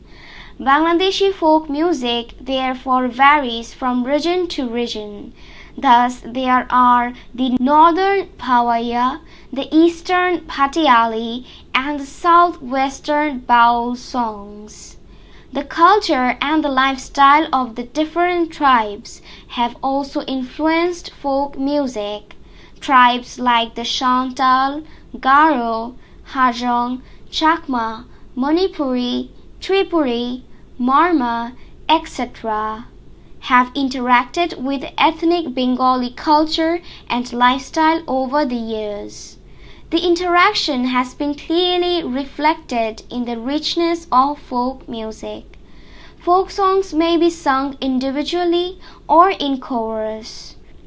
Folk songs sung individually include Baul, Bhatiali, Murshidi, and Marfati, while songs sung in chorus include Kobigan, Leto, Alkap, and Gambhira. Some songs are regional in character, but others are common to both Bangladesh and West Bengal. Similarly, some songs belong distinctively to one religious community, Hindu or Muslim. Others cross religious boundaries. Some songs belong exclusively to men, others to women, while some are sung by both men and women. Thus only women compose and sing Bratagan and Meli Geet, but both men and women participate in the roof beating songs that are sung while beating down and farming rooftops. লোকসঙ্গীত লোকসঙ্গীত হচ্ছে কোনো আধুনিক সঙ্গীত রীতি অথবা কোনো মানসম্মত সঙ্গীত শৈলীর প্রভাবমুক্ত একটি সম্প্রদায়ের গান ও সঙ্গীত। বাংলাদেশে একটি সমৃদ্ধ লোকসঙ্গীতের ঐতিহ্য রয়েছে, যার মধ্যে ধর্মীয় এবং পার্থিব গান উভয়ই রয়েছে। লোকসঙ্গীত সেই সব ধরনের প্রাচীন সঙ্গীত হিসেবে বর্ণনা করা যায় যা একটি সম্প্রদায়ের হৃদয় থেকে উৎসারিত, অভিব্যক্তি প্রকাশে যা নিজস্ব ধরনের উপর প্রতিষ্ঠিত। ধ্রুপদী সঙ্গীত এবং আধুনিক জনপ্রিয় গানের রীতি প্রভাবমুক্ত, সুর, কণ্ঠ এবং নাচের সমন্বয়ে সৃষ্ট যে কোনো ধরনের রূপ বা সঙ্গীত হিসেবে বর্ণনা করা যায়। এভাবে লোকগীত, লোকনৃত্য, এবং লোকসুরের সমন্বয়ে লোকসঙ্গীত বলা যেতে পারে। উদাহরণস্বরূপ বাউল সঙ্গীত হচ্ছে সুর, সঙ্গীত এবং নৃত্যের সমন্বয়। লোকসঙ্গীতের নিচের বৈশিষ্ট্যগুলো রয়েছে: ১. প্রাচীন রীতির উপর ভিত্তি করে এটি গ্রামীণ মানুষ দ্বারা রচিত হয়, যা মানুষের মুখে মুখে চলে এসেছে। ২. সঙ্গীতের এসব প্রাচীন রীতিগুলো ধ্রুপদী অথবা আধুনিক সঙ্গীতের প্রভাবমুক্ত। ৩. লোকসঙ্গীত দলবদ্ধভাবে অথবা এককভাবে গাওয়া যেতে পারে। ৪. লোকসঙ্গীতের জন্য নিয়মিত অনুশীলনের প্রয়োজন হয় না। ৫. এটি অশিক্ষিত অথবা অর্ধশিক্ষিত লোকদের দ্বারা রচিত এবং তাদের দ্বারাই গাওয়া হয়। ৬. এটি সহজ ভাষা, আঞ্চলিক শব্দ এবং সরল সুরের স্বতঃস্ফূর্ত প্রকাশ। ৭. এর শব্দ এবং সুর উভয়ই আকর্ষণীয়। ৮. সার্বজনীন আবেদন সত্ত্বেও এটি আঞ্চলিক শব্দ ব্যবহার করে। ৯. এটি প্রকৃতি এবং গ্রাম্য পরিবেশের উপর নির্ভর করে। ১০. এটি প্রত্যাহিক জীবনের সুখ ও দুঃখের বহিঃপ্রকাশ। ১১. এটি সহজ এবং স্বাভাবিক ছন্দ ব্যবহার করে। ১২. এটি মানুষের ভালোবাসা এবং বিচ্ছেদের একটি শক্তিশালী আবেগ অভিব্যক্তি ধারণ করে। সংস্কৃতি, উৎসব, জীবন দর্শন, প্রাকৃতিক সৌন্দর্য, নদী এবং গ্রামীণ ও নদীর তীরবর্তী জীবনভিত্তিক গান নিয়ে বাংলাদেশের লোকসঙ্গীত বিশাল বৈচিত্র্য রয়েছে। এই গানগুলো সামাজিক বৈষম্য এবং দারিদ্র্য পার্থিব জগৎ এবং অতি প্রাকৃত বিষয় নিয়েও রচিত। নদী এবং নৌকার উপমা ব্যবহার করে আধ্যাত্মিক গানগুলো রচিত। যেহেতু আমাদের দেশে নদীমাতৃক দেশ, তাই ভাটিয়ালি লোকসঙ্গীতের একটি গুরুত্বপূর্ণ শাখা। লোকসঙ্গীত পরিবেশ অনুযায়ী সৃষ্টি হয় এবং বিস্তৃতি লাভ করে। বিভিন্ন অঞ্চলের মানুষের মাঝে প্রাকৃতিক পরিবেশের ভিন্নতা দেখা যায়। ভিন্ন ভিন্ন এলাকার আঞ্চলিক ভাষাও ভিন্ন হয়, তাই বাংলাদেশের লোকসঙ্গীত অঞ্চলভেদে ভিন্ন ভিন্ন হয়। এভাবে উত্তরের ভাওয়াইয়া, পূর্বের ভাটিয়ালি এবং দক্ষিণ পশ্চিমের বাউল গানের সৃষ্টি। বিভিন্ন উপজাতির সংস্কৃতি এবং জীবনধারা লোকসঙ্গীতকে প্রভাবিত করেছে। সাঁওতাল, গারো, হাজং, চাকমা, মণিপুরী, ত্রিপুরা, মারমা ইত্যাদি উপজাতিরা বছরের পর বছর ধরে উপজাতীয় বাঙালি সংস্কৃতি ও জীবনধারার সাথে মিথস্ক্রিয়া করে রয়েছে। মিথস্ক্রিয়াটি লোকসঙ্গীতের সমৃদ্ধিতে স্পষ্ট রূপে প্রতিফলিত হয়েছে। লোকসঙ্গীত এককভাবে অথবা দলবদ্ধভাবে গাওয়া যায়। এককভাবে গাওয়া লোকসঙ্গীতগুলো হচ্ছে বাউল, ভাটিয়ালি, মুর্শিদি এবং মারফতি। আর দলবদ্ধ হয়ে গাওয়া গানের মধ্যে রয়েছে কবি গান, লেটু, আলকাপ এবং গম্ভীরা। কিছু সঙ্গীত বৈশিষ্ট্যের দিক দিয়ে আঞ্চলিক, কিন্তু অন্যগুলো বাংলাদেশ এবং পশ্চিমবঙ্গে একই। একইভাবে কিছু গান স্বতন্ত্রভাবে একটি ধর্মীয় সম্প্রদায়ের জন্য রচিত হয়। হিন্দু অথবা মুসলমানদের জন্য অন্যগুলো ধর্মীয় সীমার বাইরে চলে যায়। কিছু গান একচেটিয়াভাবে পুরুষদের দ্বারা গাওয়া হয়, কিছু নারীদের দ্বারা, আবার কিছু পুরুষ নারী উভয় দ্বারাই গাওয়া হয়।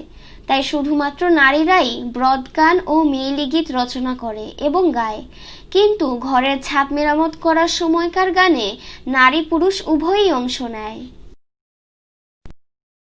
Unit 13, Lesson 3, Crafts in Our Time.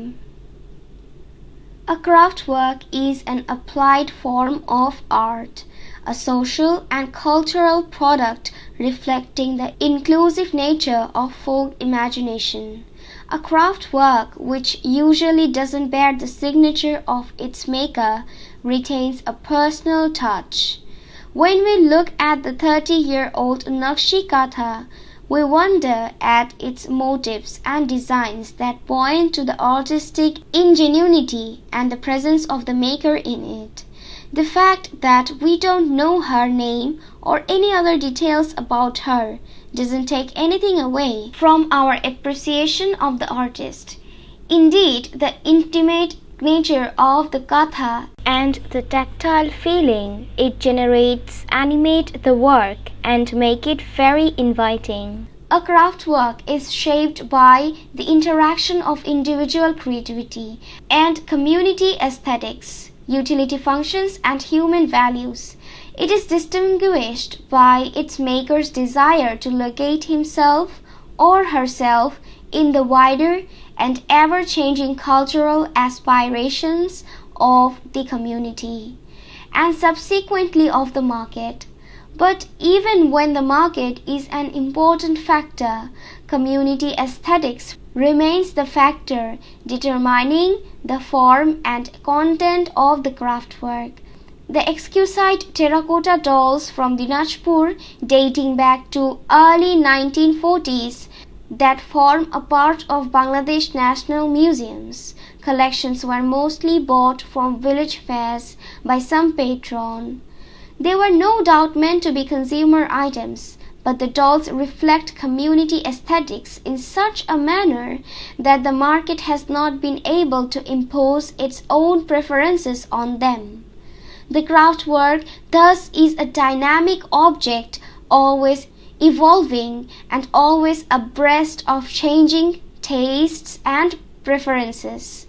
It also represents a way of life and a cultural flavor. Therefore, changes in lifestyle and material conditions are expected to have their impact on craftworks and their production. But certain forms, shapes, styles, and aesthetics preferences change little over time, suggesting that a craftwork can function as a stable signifier of community values and desires over time. Mechanical and mass production take away this feeling of assurance and stability and the sense of continuity that handmade craftwork evokes. In the clash between expectations of pure handmade craftworks and the market need of mechanically produced craftworks, two contesting views emerge. On the one hand, traditionalists contend that the society needs to preserve the authenticity and naturalness of craftworks and their association with domesticity and environment. And on the other, promoters of machine production argue that the machine has helped restore the appeal of the crafts due to their cheaper production costs. There are no easy solutions to the problems that craftworks face in our time. Crafts that are disappearing can and should be revived, even where the machine has made the prospect difficult, and crafts that are still practiced can be safeguarded and made to consolidate their position further. This can be done by providing grants, loans, assistance, and other support to the producers and helping them find a comfortable customer base. But more importantly, craftwork can be branded and successfully marketed throughout the country and beyond, as there are always buyers and users of handmade products who feel a strong attraction towards such cultural products. আমাদের সময় শিল্পকর্ম। একটি শিল্পকর্ম হলো শিল্পকলার প্রায়োগিক রূপ, একটি সামাজিক ও সাংস্কৃতিক পণ্য যাতে মানুষের সব কল্পনার প্রতিফলন ঘটে। শিল্পকর্ম সচরাচর এই প্রস্তুতকারকের স্বাক্ষর বহন করে না, কিন্তু ব্যক্তিগত স্পর্শ বজায় রাখে।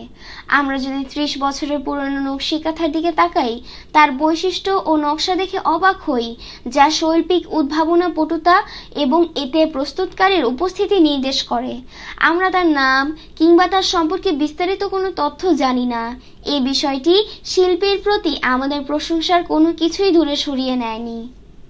মূলত কাঁথাগুলোর ধরন এবং স্পর্শেন্দ্রিয় অনুভূতি কাজটিকে প্রাণবন্ত ও আকর্ষণ করে তোলে। একটি শিল্পকর্মকে ব্যক্তিগত সৃজনশীলতা ও সাম্প্রদায়িক নান্দনিকতা, ব্যবহারিক উপযোগিতা ও মানবিক মূল্যবোধের মিথস্ক্রিয়া দ্বারা রূপদান করা হয়ে থাকে। সম্প্রদায়ের বিস্তৃত ও সদা পরিবর্তনশীল সাংস্কৃতিক উচ্চাকাঙ্ক্ষায় এবং পরবর্তী সময়ে বাজারে নিজেকে প্রতিষ্ঠিত করার শিল্পীর প্রত্যাশা দ্বারা এটি বিশেষভাবে বৈশিষ্ট্যমণ্ডিত। কিন্তু এমনকি যখন বাজার একটি গুরুত্বপূর্ণ বিষয়, তখন সাম্প্রদায়িক নান্দনিকতা শিল্পকর্মের ধরন ও উপাদান নির্ধারণে গুরুত্বপূর্ণ বিষয় হয়ে থাকে।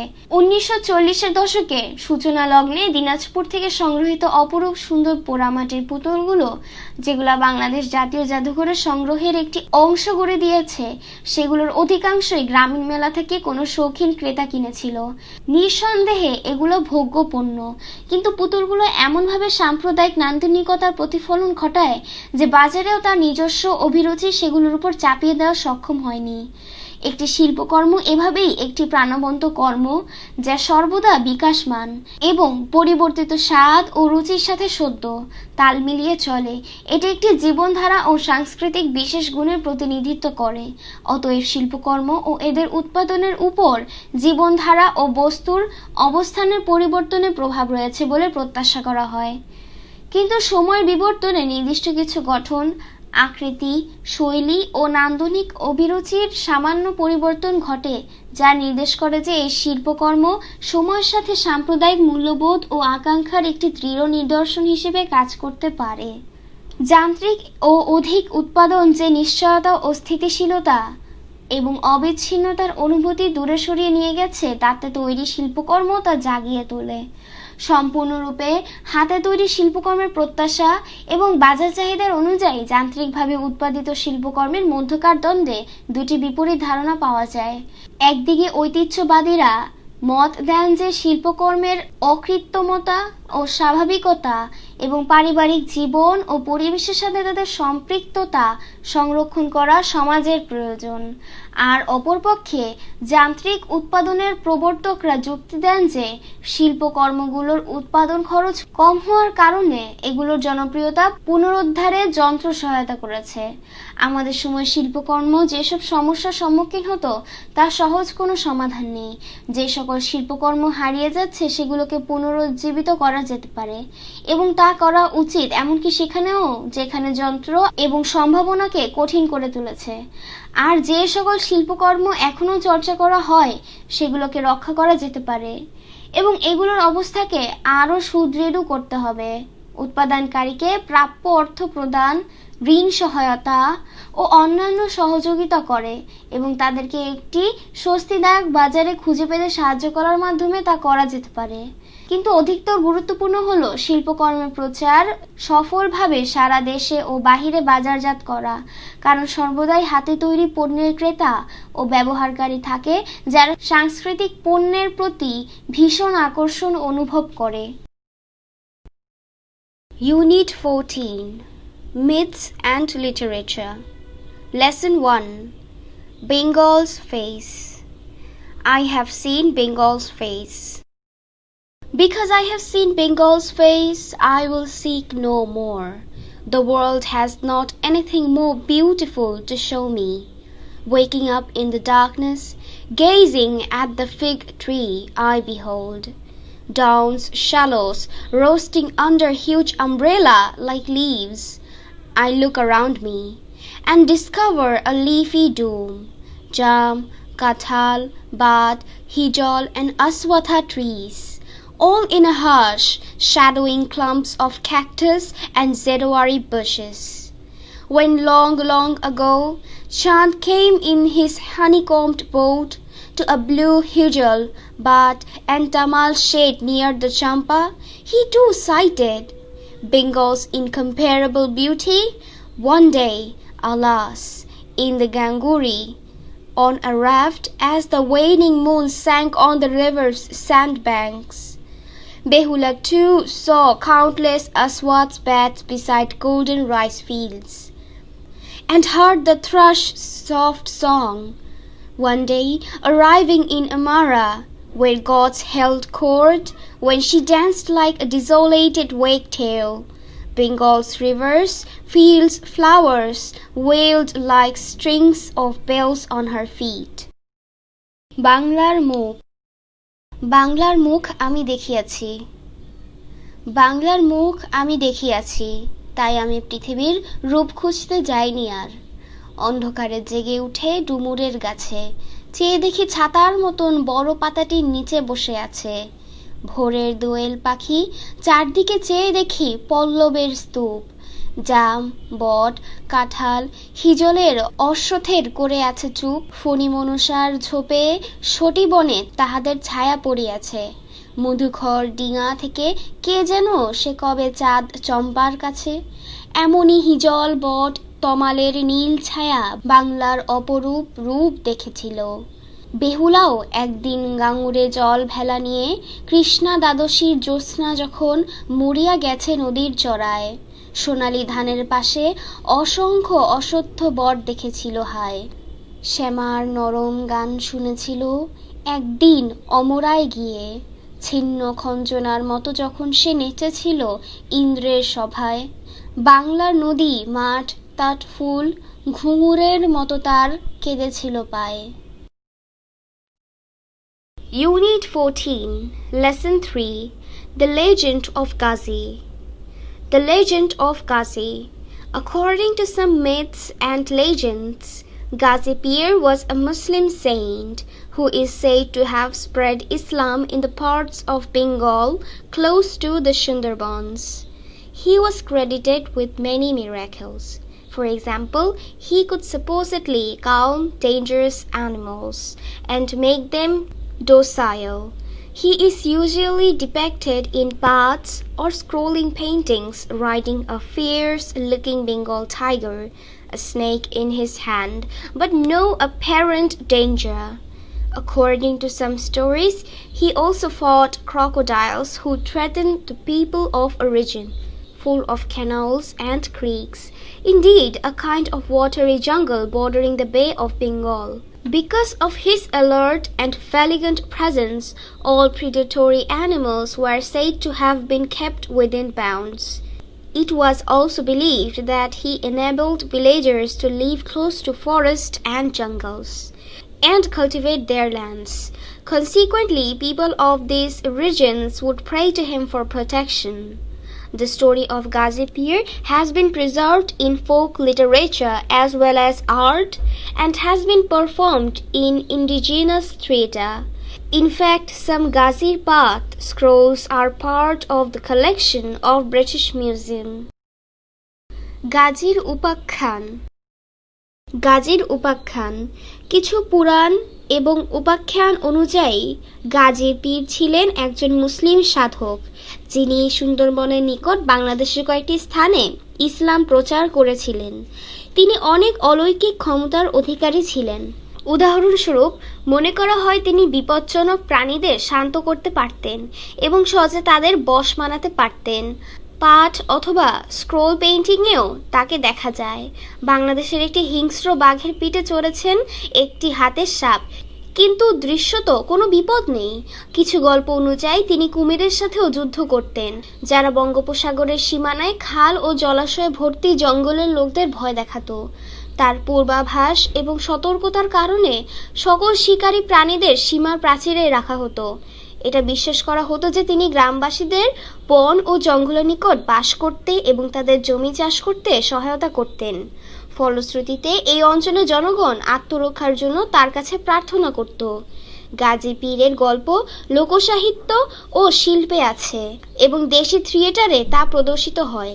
প্রকৃতপক্ষে গাজীর কিছু পাটের স্ক্রোল ব্রিটিশ মিউজিয়ামে সংরক্ষণ করে রাখা হয়েছে। Unit 14, Lesson 4, Hercules. Hercules was the son of Jupiter and Alcmena. Eurystheus, the king of Mycenae, and his cousin made him undergo some difficult tasks, which are known in Greek myths as the 12 labors of Hercules. The first involved a fight with a lion. The valley of Nemea was being disturbed by a terrible lion, and so Eurystheus ordered Hercules to slay the beast and bring him his skin. At first, Hercules tried to fight the lion with his club and arrows, but this took him nowhere. Then Hercules attempted a different tactic. He decided he would use his hands. He thus managed to slay the animal on his own, relying entirely on his immense strength. Victorious, he returned to Mycenae carrying the dead lion on his shoulders, a sight that terrified the king. His next task was to slay a monster called Hydra that was ravaging the country of Argos. The Hydra had 9 heads, of which the middle one was said to be immortal. Our hero struck off its head with his club, but whenever he knocked off a head, 2 new ones erupted in its place.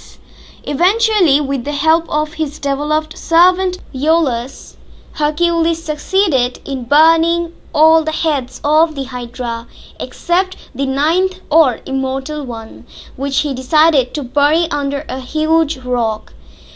In other words, Hercules triumphed again, as he should succeed every time he was given an impossible task by Eurystheus. And this is how he began to acquire the reputation of a hero possessing immense strength throughout the world. Hercules ছিলেন Jupiter ও আলকমিনার পুত্র। মাইসিনির রাজা ইউরিস্থিয়াস এবং তার চাচাতো ভাই তাকে কিছু কঠিন কাজ করতে বাধ্য করেছিলেন, যা গ্রিক পুরাণে হারকিউলিসের দ্বাদশ শ্রম নামে পরিচিত। প্রথমে তাকে একটি সিংহের সাথে যুদ্ধে লিপ্ত হতে হয়েছিল।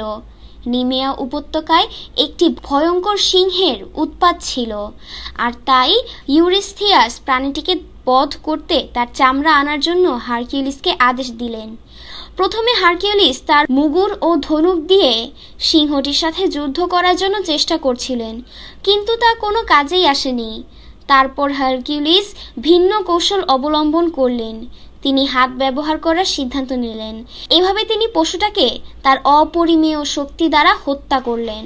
বিজয় লাভ করার পর তিনি মৃত সিংহটিকে তার কাঁধের উপর নিয়ে মাইসিনিতে ফিরে আসলেন, যা দেখে রাজা আতঙ্কিত হয়েছিলেন। তার পরবর্তী কাজ ছিল হাইড্রা নামক দৈত্যকে হত্যা করা, যা আর্গো দেশটিকে ধ্বংস করেছিল। হাইড্রার মাথা ছিল 9টি, যার মধ্যে মাঝখানের মাথাটি ছিল অমর। আমাদের বীরপুরুষ তার মুগুর দিয়ে মাথায় আঘাত করলেন, কিন্তু যখনই একটি মাথা বিচ্ছিন্ন হয় সেখানে 2টি নতুন মাথা জন্মায়। অবশেষে তার অনুগত ভৃত্য ইওলাসের সহযোগিতায় হারকিউলিস হাইড্রার 9ম মাথাটি ব্যতীত সকল মাথা পুড়িয়ে ফেলতে সফল হয়েছিলেন এবং অমর মাথাটি তিনি বিশাল পাহাড়ের নিচে পুঁতে রাখার সিদ্ধান্ত নিয়েছিলেন। অন্য কথায় হারকিউলিস ইউরিস্থিয়াসের দেওয়া প্রতিটি অসম্ভব কাজের মতো এই কাজটিতেও জয়লাভ করলেন, আর এভাবে তিনি সারা বিশ্বে অপরিমেয় শক্তির অধিকারী বীরপুরুষ হওয়ার খ্যাতি অর্জন করতে শুরু করলেন। Unit 15 Path to Higher Education Lesson 1 An Eastern University by Rabindranath Tagore Universities should never be made into mechanical organizations for collecting and distributing knowledge. Through them, the people should offer their intellectual hospitality, their wealth of mind to others, and earn their proud right in return to receive gifts from the rest of the world. But in the whole length and breadth of India, there is not a single university established in the modern time where a foreign or an Indian student can properly be acquainted with best products of the Indian mind. For that, we have to cross the sea and knock at the doors of France and Germany. Educational institutions in our country are India's ounce bowl of knowledge. They lower our intellectual self-respect. They encourage us to make a foolish display of decorations composed of borrowed feathers. Man's intellect has a natural pride in its own aristocracy, which is the pride of its culture. Culture only acknowledges the excellence whose criticism is in its inner perfection, not in any external success. When this pride succumbs to some compulsion of necessity or lure of material advantage, it brings humiliation to the intellectual man. Modern India, through her very education, has been made to suffer this humiliation. Once she herself provided her children with a culture which was the product of her own ages of thought and creation. But it has been thrust aside, and we are made to tread the meal of passing examinations, not for learning anything, but for notifying that we are qualified for employments under organizations conducted in English. Our educated community is not a cultured community, but a community of qualified candidates. Meanwhile, the proportion of possible employments to the number of claimants has gradually been growing narrower, and the consequent disaffection has been widespread. At last, the very authorities who are responsible for this blaming their victims. Such is the perversity of human nature. It bears its worst grudge against those it has injured. In the Bengali language, there is a modern maxim which can be translated: "He who learns to read and write rides in a carriage and pair." In English, there is a similar proverb: "Knowledge is power." It is an offer of a prospective bribe to the student, a promise of an ulterior reward which is more important than knowledge itself.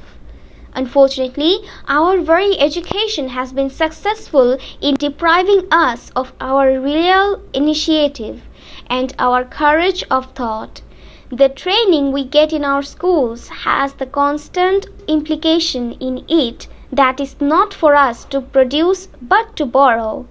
And we are casting about to borrow our educational plans from European institutions. The trumpet plants of Indian corn are dreaming of recouping their harvest from the neighboring wheat fields. To change the figure, we forget that the proficiency in walking is better to train the muscles of our own legs than to strut upon wooden ones of foreign make, although they clatter and cause more surprise at our skill in using them than if they were living and real. But when we go to borrow help from a foreign neighborhood, we overlook the fact that among the Europeans, the living spirit of university is widely spread in their society, their parliament, their literature, and the numerous activities of their corporate life. In all these functions, they are in perpetual touch with the great personality of the land, which is creative and heroic in its constant acts of self-expression and self-sacrifice. They have their thoughts published in their books as well as through the medium of living men who think those thoughts and who criticize, compare, and disseminate them. Some at least of the drawbacks of their academic education are redeemed by the living energy of the intellectual personality pervading the social organism. It is like the stagnant reservoir of water which finds its purification in the showers of rain, to which it keeps itself open. But to our misfortune, we have in India all the furniture of the European university except the human teacher. A most important truth, which we are apt to forget, is that a teacher can never truly teach unless he is still learning himself. A lamp can never light another lamp unless it continues to burn its own flame. A teacher who has come to the end of his subject, who has no living traffic with his knowledge, but merely repeats his lessons to his students, can only load their minds. He cannot quicken them.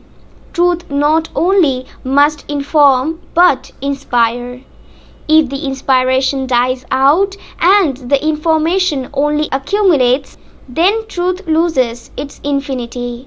The greater part of our learning in the schools has been waste because for most of our teachers, their subjects are like dead specimens of once living things, with which they have a learned acquaintance but no communication of life and love. The educational institution, therefore, which I have in mind has primarily for its object the constant pursuit of truth, from which the imparting of truth naturally follows. It must not be a dead cage in which living minds are fed with food artificially prepared. It should be an open house in which students and teachers are at one. They must live their complete life together, dominated by a common aspiration for truth and a need of sharing all the delights of culture. In former days, the great master craftsmen had students in their workshop where they cooperated in shaping things to perfection. That was the place where knowledge could become living, that knowledge which not only has its substance and law, but its atmospherics subtly informed by a creative personality. For intellectual knowledge also has its aspect of creative art, in which the man who explores truth expressions something which is human in him. His enthusiasm, his courage, his sacrifice, his honesty, and his skill. In merely academical teaching, we find subjects, but not the man who pursues the subjects. Therefore, the vital part of education remains incomplete. একটি প্রাচ্যীয় বিশ্ববিদ্যালয়, রবীন্দ্রনাথ ঠাকুর। জ্ঞান সংগ্রহ ও বিতরণের উদ্দেশ্যে বিশ্ববিদ্যালয়গুলোকে যান্ত্রিক প্রতিষ্ঠানে রূপান্তর করা উচিত নয়। তাদের মাধ্যমে মানুষের উচিত তাদের বুদ্ধিভিত্তিক অতিথিপরায়ণতা, অন্যের প্রতি তাদের মানসিক সম্পদ এবং অবশিষ্ট বিশ্বের প্রতি তাদের রাখা অবদানের প্রতিদান হিসেবে তাদেরকে গর্বিত অধিকার আদায় করা। কিন্তু ভারতের সমগ্র পরিসরে বর্তমান সময়ে কোনো একটি বিশ্ববিদ্যালয় প্রতিষ্ঠিত হয়নি যেখানে একজন বিদেশি অথবা একজন ভারতীয় শিক্ষার্থী ভারতীয় চেতনার সাথে সুপরিচিত হতে পারে। সেজন্য আমাদের সমুদ্র পার হয়ে ফ্রান্স ও জার্মানিতে কড়া নাড়তে হয়। আমাদের দেশের শিক্ষা প্রতিষ্ঠানগুলো ভারতবর্ষের জ্ঞানের দান পাত্র। তারা আমাদের বুদ্ধিভিত্তিক আত্মসম্মানকে খাটো করে। তারা আমাদেরকে ধার করা পালক নিয়ে সুসজ্জিত হয়ে বোকার মতো নিজেদেরকে উপস্থাপন করতে উৎসাহিত করে। মানুষের বুদ্ধি জগতের আভিজাত্যের এক স্বাভাবিক মহিমা রয়েছে যা এর সংস্কৃতির গৌরব। সংস্কৃতি শুধু শ্রেষ্ঠত্ব প্রকাশ করে, যার সমালোচনা অভ্যন্তরীণ যথার্থতায় নিহিত এবং যার কোনো বাহ্যিক সফলতা নেই। যখন এই গর্ব কিছু প্রয়োজনীয়তার অথবা বস্তুগত সুবিধার প্রলোভনে পড়ে যায়, এটা বুদ্ধিজীবীদের জন্য অপমান বয়ে নিয়ে আসে। আধুনিক ভারতবর্ষ তার শিক্ষার মাধ্যমে অপমানিত হয়েছে। একসময় সে তার সন্তানদের একটি সংস্কৃতি উপহার দিয়েছিল যা নিজস্ব চিন্তা ও মহিমায় মহিমান্বিত, কিন্তু তা থেকে সরে নেওয়া হয়েছে এবং আমাদেরকে পরীক্ষা পাশের ঘানি টানতে হয়েছে। কোনো কিছু জানার জন্য নয়, কিন্তু এটা নিশ্চিত করার জন্য যে আমরা ইংরেজি দ্বারা পরিচালিত প্রতিষ্ঠানে চাকরির জন্য যোগ্য। আমাদের শিক্ষিত সম্প্রদায় কোনো সংস্কৃতি মোনা সম্প্রদায় নয়, বরং যোগ্য প্রার্থীর সম্প্রদায়। ইতোমধ্যে দাবিদারদের সংখ্যার চেয়ে সম্ভাব্য চাকরির পরিমাণ দিনে দিনে কমে যাচ্ছে এবং অনানুগত্য বৃদ্ধি পাচ্ছে। অবশেষে যেসব কর্তৃপক্ষ এসব কিছুর জন্য দায়ী তারা তাদের ভুক্তভোগীদের দোষারোপ করছে। মানুষের স্বভাব এতটাই বিকৃত, এটি ক্ষতিগ্রস্তদের বিরুদ্ধে বিদ্বেষী মনোভাব বহন করে। বাংলা ভাষায় একটি আধুনিক প্রবাদ আছে যা অনুবাদ করলে দাঁড়ায়, লেখাপড়া করে যে গাড়ি ঘোড়া চড়ে সে। ইংরেজিতে এই অর্থের একটি প্রবাদ আছে, জ্ঞানই শক্তি। এটি শিক্ষার্থীদের নিকট একটি আকর্ষণীয় উৎকোচনের প্রলোভন, অর্থাৎ ভবিষ্যতের একটি পুরস্কারের প্রতিজ্ঞা যা জ্ঞানের চেয়ে গুরুত্বপূর্ণ। দুর্ভাগ্যবশত আমাদের শিক্ষা ব্যবস্থা আমাদের বাস্তবিক উদ্বেগ ও চিন্তার ক্ষেত্রে সাহস দেখানো থেকে বঞ্চিত করতে সফল হয়েছে। আমাদের বিদ্যালয়গুলো থেকে প্রাপ্ত প্রশিক্ষণ ক্রমাগত প্রয়োগ করা হয়েছে, যা আমাদের ধার করে শিক্ষার ক্ষেত্রে অনুপ্রেরণা দিয়েছে। সৃষ্টির দিকে নয়, এবং আমরা ইউরোপীয় প্রতিষ্ঠানগুলো থেকে শিক্ষার পরিকল্পনা ধার করার অভিনয় করে যাচ্ছি। ভারতবর্ষের বদদলীয় শস্য চারা পাশের গম ক্ষেত থেকে শস্যের ক্ষতিপূরণের স্বপ্ন দেখছে। অন্যভাবে বলা যায় যে আমরা ভুলে গিয়েছি যে হাঁটার দক্ষতা অর্জনের জন্য বিদেশি তৈরি মূল্যহীন কোনো কিছুর উপর নির্ভর করে চলার চেয়ে আমাদের নিজেদের পায়ের পেশি শক্ত করা ভালো, যদিও সেগুলো ঠনঠন আওয়াজ করে, এবং যদি জীবন্ত ও বাস্তব হওয়ার বদলে সেগুলো ব্যবহারে আমাদের কুশলতায় অধিক বিস্ময়ের কারণ হয়। কিন্তু প্রতিবেশী দেশগুলো থেকে সাহায্য নেওয়ার বেলায় আমরা একটি বাস্তবতা এড়িয়ে যাই। ইউরোপীয় বিশ্ববিদ্যালয়গুলোর প্রাণবন্ত উচ্ছ্বাস তাদের সমাজ, আইনসভা, সাহিত্য ও তাদের জীবনের নানামুখী কর্মকাণ্ডে ব্যাপকভাবে বিস্তৃত। এসব কার্যক্রমে তারা সবসময় মহৎ ব্যক্তিবর্গের সংস্পর্শে থাকেন, যা আত্মা অভিব্যক্তি ও আত্মোৎসর্গের স্থায়ী কর্মে সৃজনশীল ও বীরত্ব সূচক। তারা তাদের চিন্তা চেতনা বইয়ে এবং যেসব জীবিত ব্যক্তিবর্গ সেসব চিন্তাকে ধারণ করেন, সমালোচনা করেন এবং সেগুলো বিস্তার ঘটিয়ে থাকেন, তাদের মাধ্যমে প্রকাশ করে থাকেন। তাদের প্রাতিষ্ঠানিক শিক্ষার অপূর্ণতার অন্তত কিছু ক্ষেত্রে তাদের সামাজিক অবয়বের পরিব্যাপ্তি বুদ্ধিজীবী ব্যক্তিত্বের প্রাণশক্তি দ্বারা অবমুক্ত হয়েছে। এটা বদ্ধ জলাধারের মতো, যা বৃষ্টির ঝর্ণাধারার মধ্যে তার পরিশোধন খুঁজে, যেখানে এটি নিজেকে মুক্ত রাখতে পারে। কিন্তু আমাদের দুর্ভাগ্য, আমাদের ভারতবর্ষে ইউরোপীয় বিশ্ববিদ্যালয়গুলোর সব রকম সুবিধা আছে, শুধু অভিজ্ঞ শিক্ষক ছাড়া। একটি গুরুত্বপূর্ণ সত্য যা আমরা সচরাচর ভুলে যাই যে একজন শিক্ষক নিজের পড়াশোনা চালু না রেখে কখনো পরিপূর্ণভাবে শিক্ষা দিতে পারে না। একটি বাতি নিজের শিখা না জ্বালালে অন্য বাতিকে আলো দিতে পারে না। যে শিক্ষক তার বিষয়ে জানার অন্তিম পর্যায়ে এসেছে, যার জ্ঞানের সাথে সংশ্লিষ্টতা নেই, কিন্তু বারবার একই বিষয় শিক্ষার্থীদের কাছে উপস্থাপন করেন, তিনি শুধু তাদের মনের উপর চাপ প্রয়োগ করতে পারেন, তাদেরকে প্রাণবন্ত করতে পারেন না। সত্য শুধু জ্ঞান দেয় না, অনুপ্রেরণাও যোগায়। যদি অনুপ্রেরণা শেষ হয়ে যায় আর তথ্য শুধু জমা হয়, তখন সত্য তার অসীমতা হারিয়ে ফেলে। আমাদের স্কুল শিক্ষার বেশিরভাগ অপচয় হয়েছে, কারণ আমাদের অধিকাংশ শিক্ষকের নিকট তাদের বিষয়গুলো এক সময়ের জীবন্ত বিষয়ের মৃত নমুনার মতো, যাতে আমাদের জ্ঞান রয়েছে কিন্তু কোনো আত্মিক সম্পর্ক নেই। সুতরাং আমার মনে যে শিক্ষা প্রতিষ্ঠানের ছবি রয়েছে, তার মুখ্য উদ্দেশ্য হচ্ছে সত্যের সার্বক্ষণিক অনুসন্ধান, যা সত্যকে স্বাভাবিকভাবে অনুসরণ করে। এর মৃত খাঁচা হওয়াই ঠিক না, যেখানে প্রাণবন্ত মনগুলোকে কৃত্রিমভাবে তৈরি খাবার দিতে হয়। এটি একটি খোলা বাড়ি হতে হবে, যেখানে শিক্ষার্থী ও শিক্ষক এক হয়ে যাবে। সত্যের প্রতি সাধারণ আকাঙ্ক্ষা এবং সংস্কৃতের সকল আনন্দ ভাগাভাগির অকুলতা নিয়ে তারা অবশ্যই একত্রে বাস করবেন। আগের দিনে মহৎ কারিগরেরা নিখুঁতভাবে জিনিস তৈরি করতে শিক্ষার্থীদের কর্মক্ষেত্রে সাহায্য করতেন। এটা ছিল সেই স্থান যেখানে জ্ঞান প্রাণবন্ত হয়ে উঠত, সেই জ্ঞান যেখানে শুধু উৎপাদন ও নিয়মই ছিল না, বরং জ্ঞান আহরণের পরিবেশটিও একজন সৃজনশীল ব্যক্তিত্বের দ্বারা সুচারুভাবে নির্ধারণ করা হতো। বুদ্ধিবৃত্তিক জ্ঞানের সৃজনশীল শিল্পের দিকটাও থাকে, যেখানে লোকটি সত্যকে অনুসন্ধান করে, এমন কিছু প্রকাশ করেন যা তার মধ্যে বিদ্যমান, তার উদ্দীপনা, তার সাহস, তার ত্যাগ, তার সততা এবং তার দক্ষতা।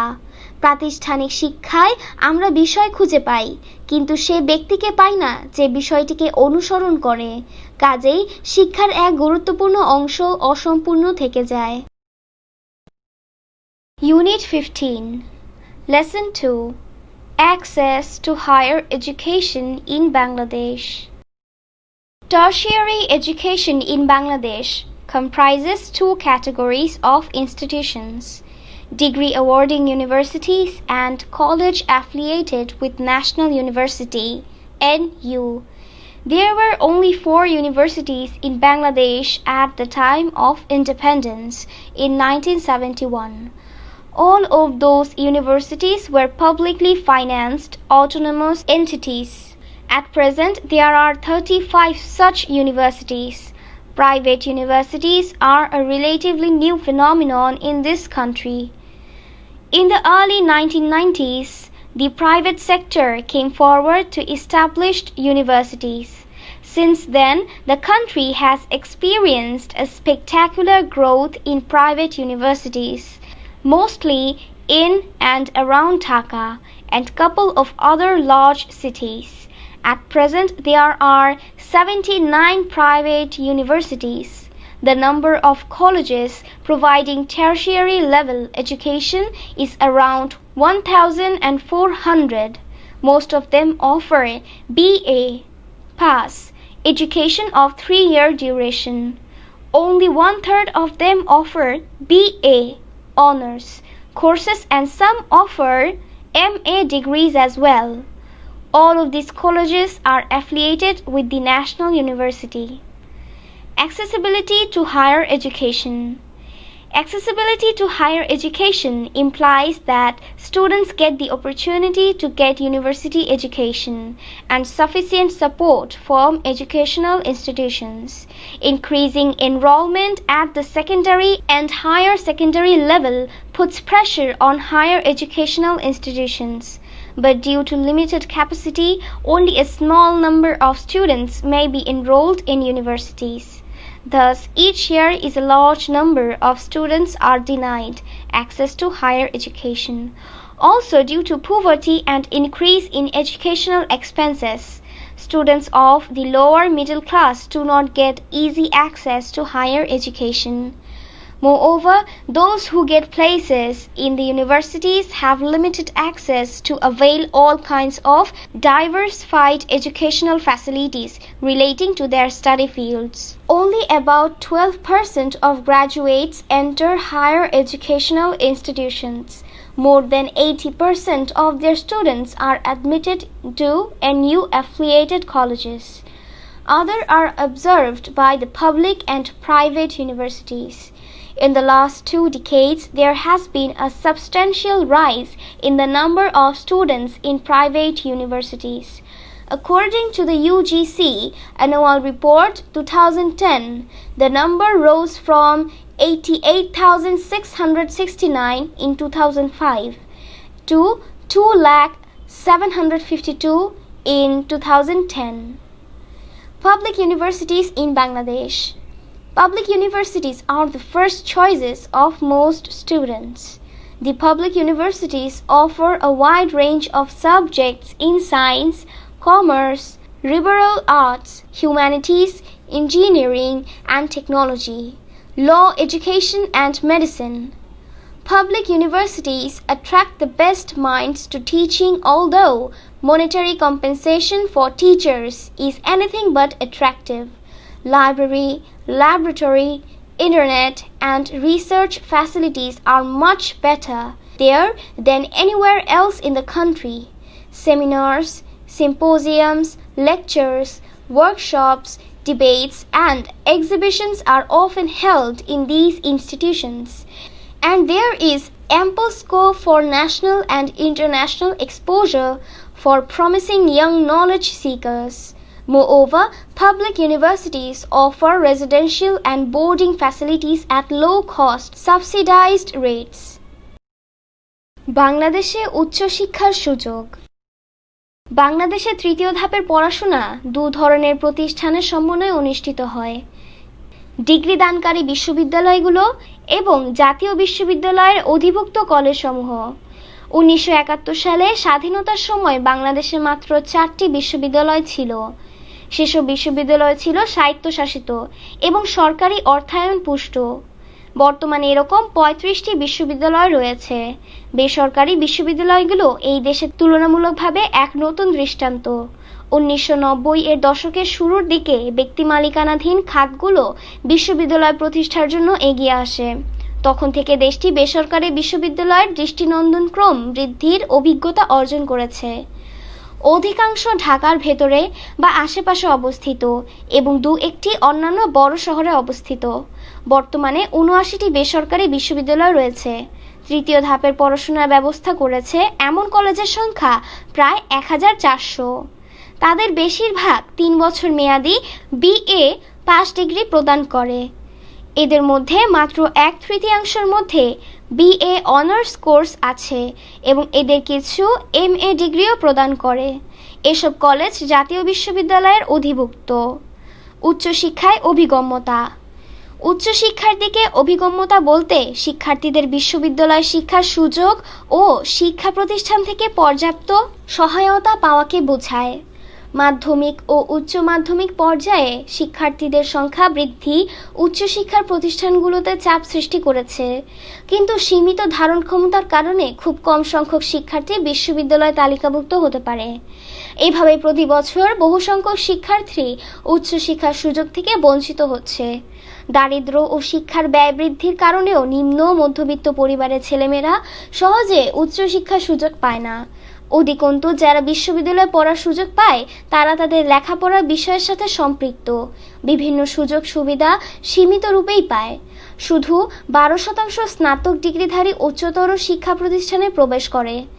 80%-এরও বেশি শিক্ষার্থী জাতীয় বিশ্ববিদ্যালয়ের অধিভুক্ত কলেজগুলোতে ভর্তি হয়, অন্যরা সরকারি ও বেসরকারি বিশ্ববিদ্যালয়গুলোতে নিয়োজিত থাকে। গত 2 দশকে বেসরকারি বিশ্ববিদ্যালয়গুলোর শিক্ষার্থীর সংখ্যা উল্লেখ্য হারে বেড়েছে। 2010 সালে ইউসিজি এর বার্ষিক প্রতিবেদন অনুযায়ী 2005 সালে সংখ্যা ছিল 68,669 থেকে বেড়ে 2010 সালে 2,752,000 এ দাঁড়িয়েছে। বাংলাদেশের পাবলিক বিশ্ববিদ্যালয়গুলো। পাবলিক বিশ্ববিদ্যালয় অধিকাংশ শিক্ষার্থীর প্রথম পছন্দ। পাবলিক বিশ্ববিদ্যালয়গুলোতে বিজ্ঞান, বাণিজ্য, লিবারেল আর্টস, মানবিক, প্রকৌশল ও প্রযুক্তি, আইন, শিক্ষা ও চিকিৎসাবিদ্যা ইত্যাদি নানাবিধ বিষয় থাকে। পাবলিক বিশ্ববিদ্যালয়গুলো সবচেয়ে মেধাবী লোকদের শিক্ষকতার দিকে টেনে নেয়, যদিও তাদের আর্থিক দিকটা ততটা আকর্ষণীয় নয়। দেশের অন্যান্য জায়গার তুলনায় সেখানে লাইব্রেরি, গবেষণাগার, ইন্টারনেট এবং গবেষণা সুবিধা অনেক বেশি। সেমিনার, আলোচনা সভা, বক্তৃতা, কর্মশিবির, বিতর্ক এবং প্রদর্শনী এসব প্রতিষ্ঠানে প্রায় অনুষ্ঠিত হয় এবং সেখানে সম্ভাবনাময় তরুণ জ্ঞান আহরণকারীদের জন্য জাতীয় ও আন্তর্জাতিক পর্যায়ে পরিচিত এক পর্যাপ্ত সুযোগ রয়েছে। অধিকন্তু পাবলিক বিশ্ববিদ্যালয়গুলোতে স্বল্প খরচে বা আর্থিক অনুদান দিয়ে থাকা খাওয়ার সুযোগ সুবিধাও থাকে। Unit 15, Lesson 3, 21st Century Higher Education. Many educators believe that one of the functions of education today should be to impart 21st century skills that are indispensable for participation, achievement, and competitiveness in the global economy. Beyond the assessment of reading, mathematics, and science, it is now necessary to train other essential skills that are in demand in the 21st century. All people, not just an elite few, need 21st century skills that will increase their ability, employability, and readiness for citizenship. Such skills include thinking critically and making the best use of the barrage of information that comes their way every day on the web, in the media, in homes, workplaces, and everywhere else. Critical thinking empowers people to assess the credibility, accuracy, and value of information, analyze and evaluate information, make reasoned decisions, and take purposeful action.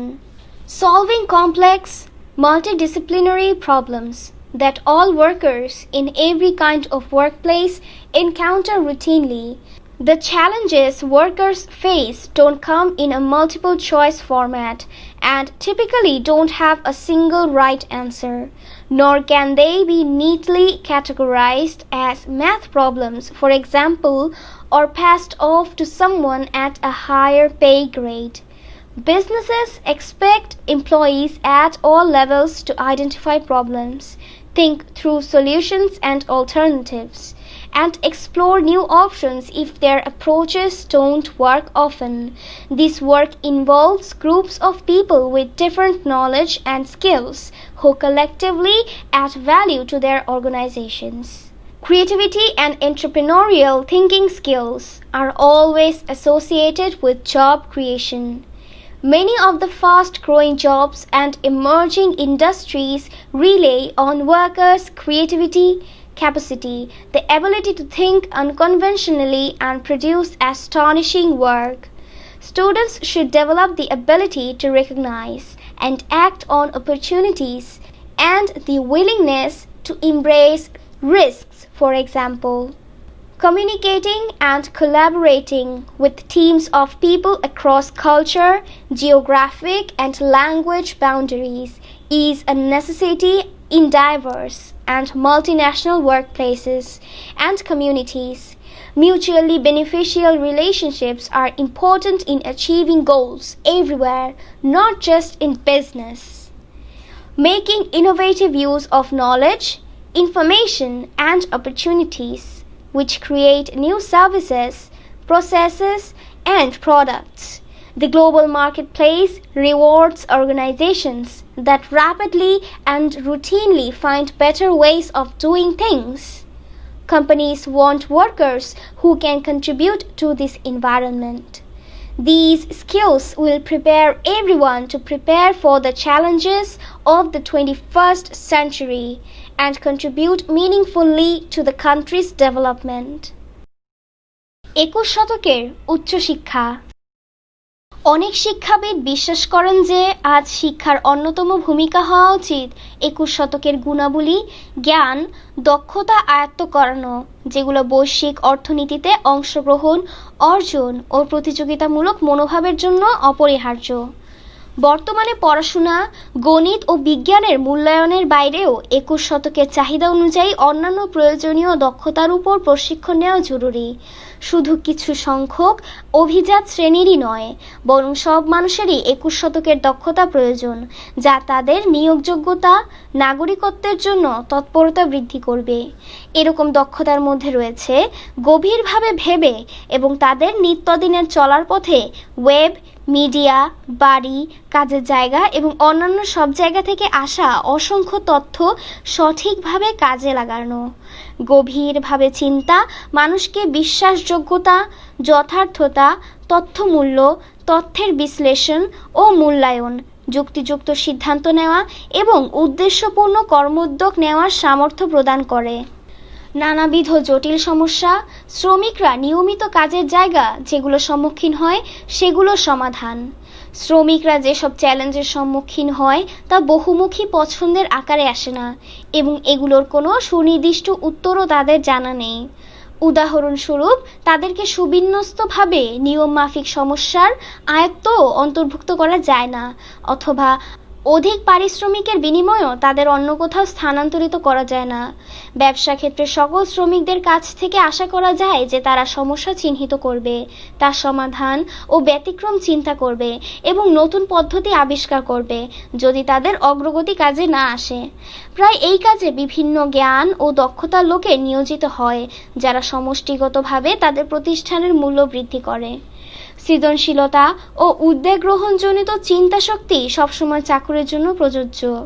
অনেক দ্রুত বর্ধিষ্ণু চাকরি এর প্রতিষ্ঠিত শিল্প কারখানাগুলোতে শ্রমিকের সৃজনশীল কর্মদক্ষতার উপর অগতানুগতিকভাবে চিন্তা করা এবং চমকপ্রদ কাজ করার সক্ষমতা নির্ভর করে। উদাহরণস্বরূপ, শিক্ষার্থীদের উচিত সুযোগ চিহ্নিত করে কাজ করার সক্ষমতা বাড়ানো এবং ঝুঁকি মোকাবেলায় স্বেচ্ছাপ্রণোদিত হওয়া। সাংস্কৃতিক, ভৌগোলিক এবং ভাষার সীমানা ছড়িয়ে জনসমষ্টির সংযোগ সাধন ও সহযোগিতা করা বিচিত্র ও বহুজাতিক কর্মস্থল ও সম্প্রদায়ের জন্য জরুরি। পারস্পরিক হিতকর সম্পর্ক সর্বক্ষেত্রে লক্ষ্য অর্জনের প্রয়োজন, শুধু ব্যবসার ক্ষেত্রেই নয়। নতুন নতুন জ্ঞান, তথ্য এবং সুযোগের ব্যবহার করা, যা নতুন চাকরি, প্রক্রিয়াজাতকরণ ও পণ্য সৃষ্টি করবে। যেসব প্রতিষ্ঠান দ্রুত ও নিয়মমাফিক কিছু করার উপায় বের করেছে, তাদের বিশ্বব্যাপী বাজার ব্যবস্থা পুরস্কার দিয়েছে। কোম্পানিগুলো সে ধরনের শ্রমিক চায় যারা পরিবেশের অবদান রাখতে পারবে। এসব যোগ্যতা প্রত্যেককে 21 শতকের চ্যালেঞ্জ মোকাবেলায় প্রস্তুত করে তুলবে এবং তারা দেশের উন্নয়নে অর্থপূর্ণভাবে অবদান রাখতে পারবে।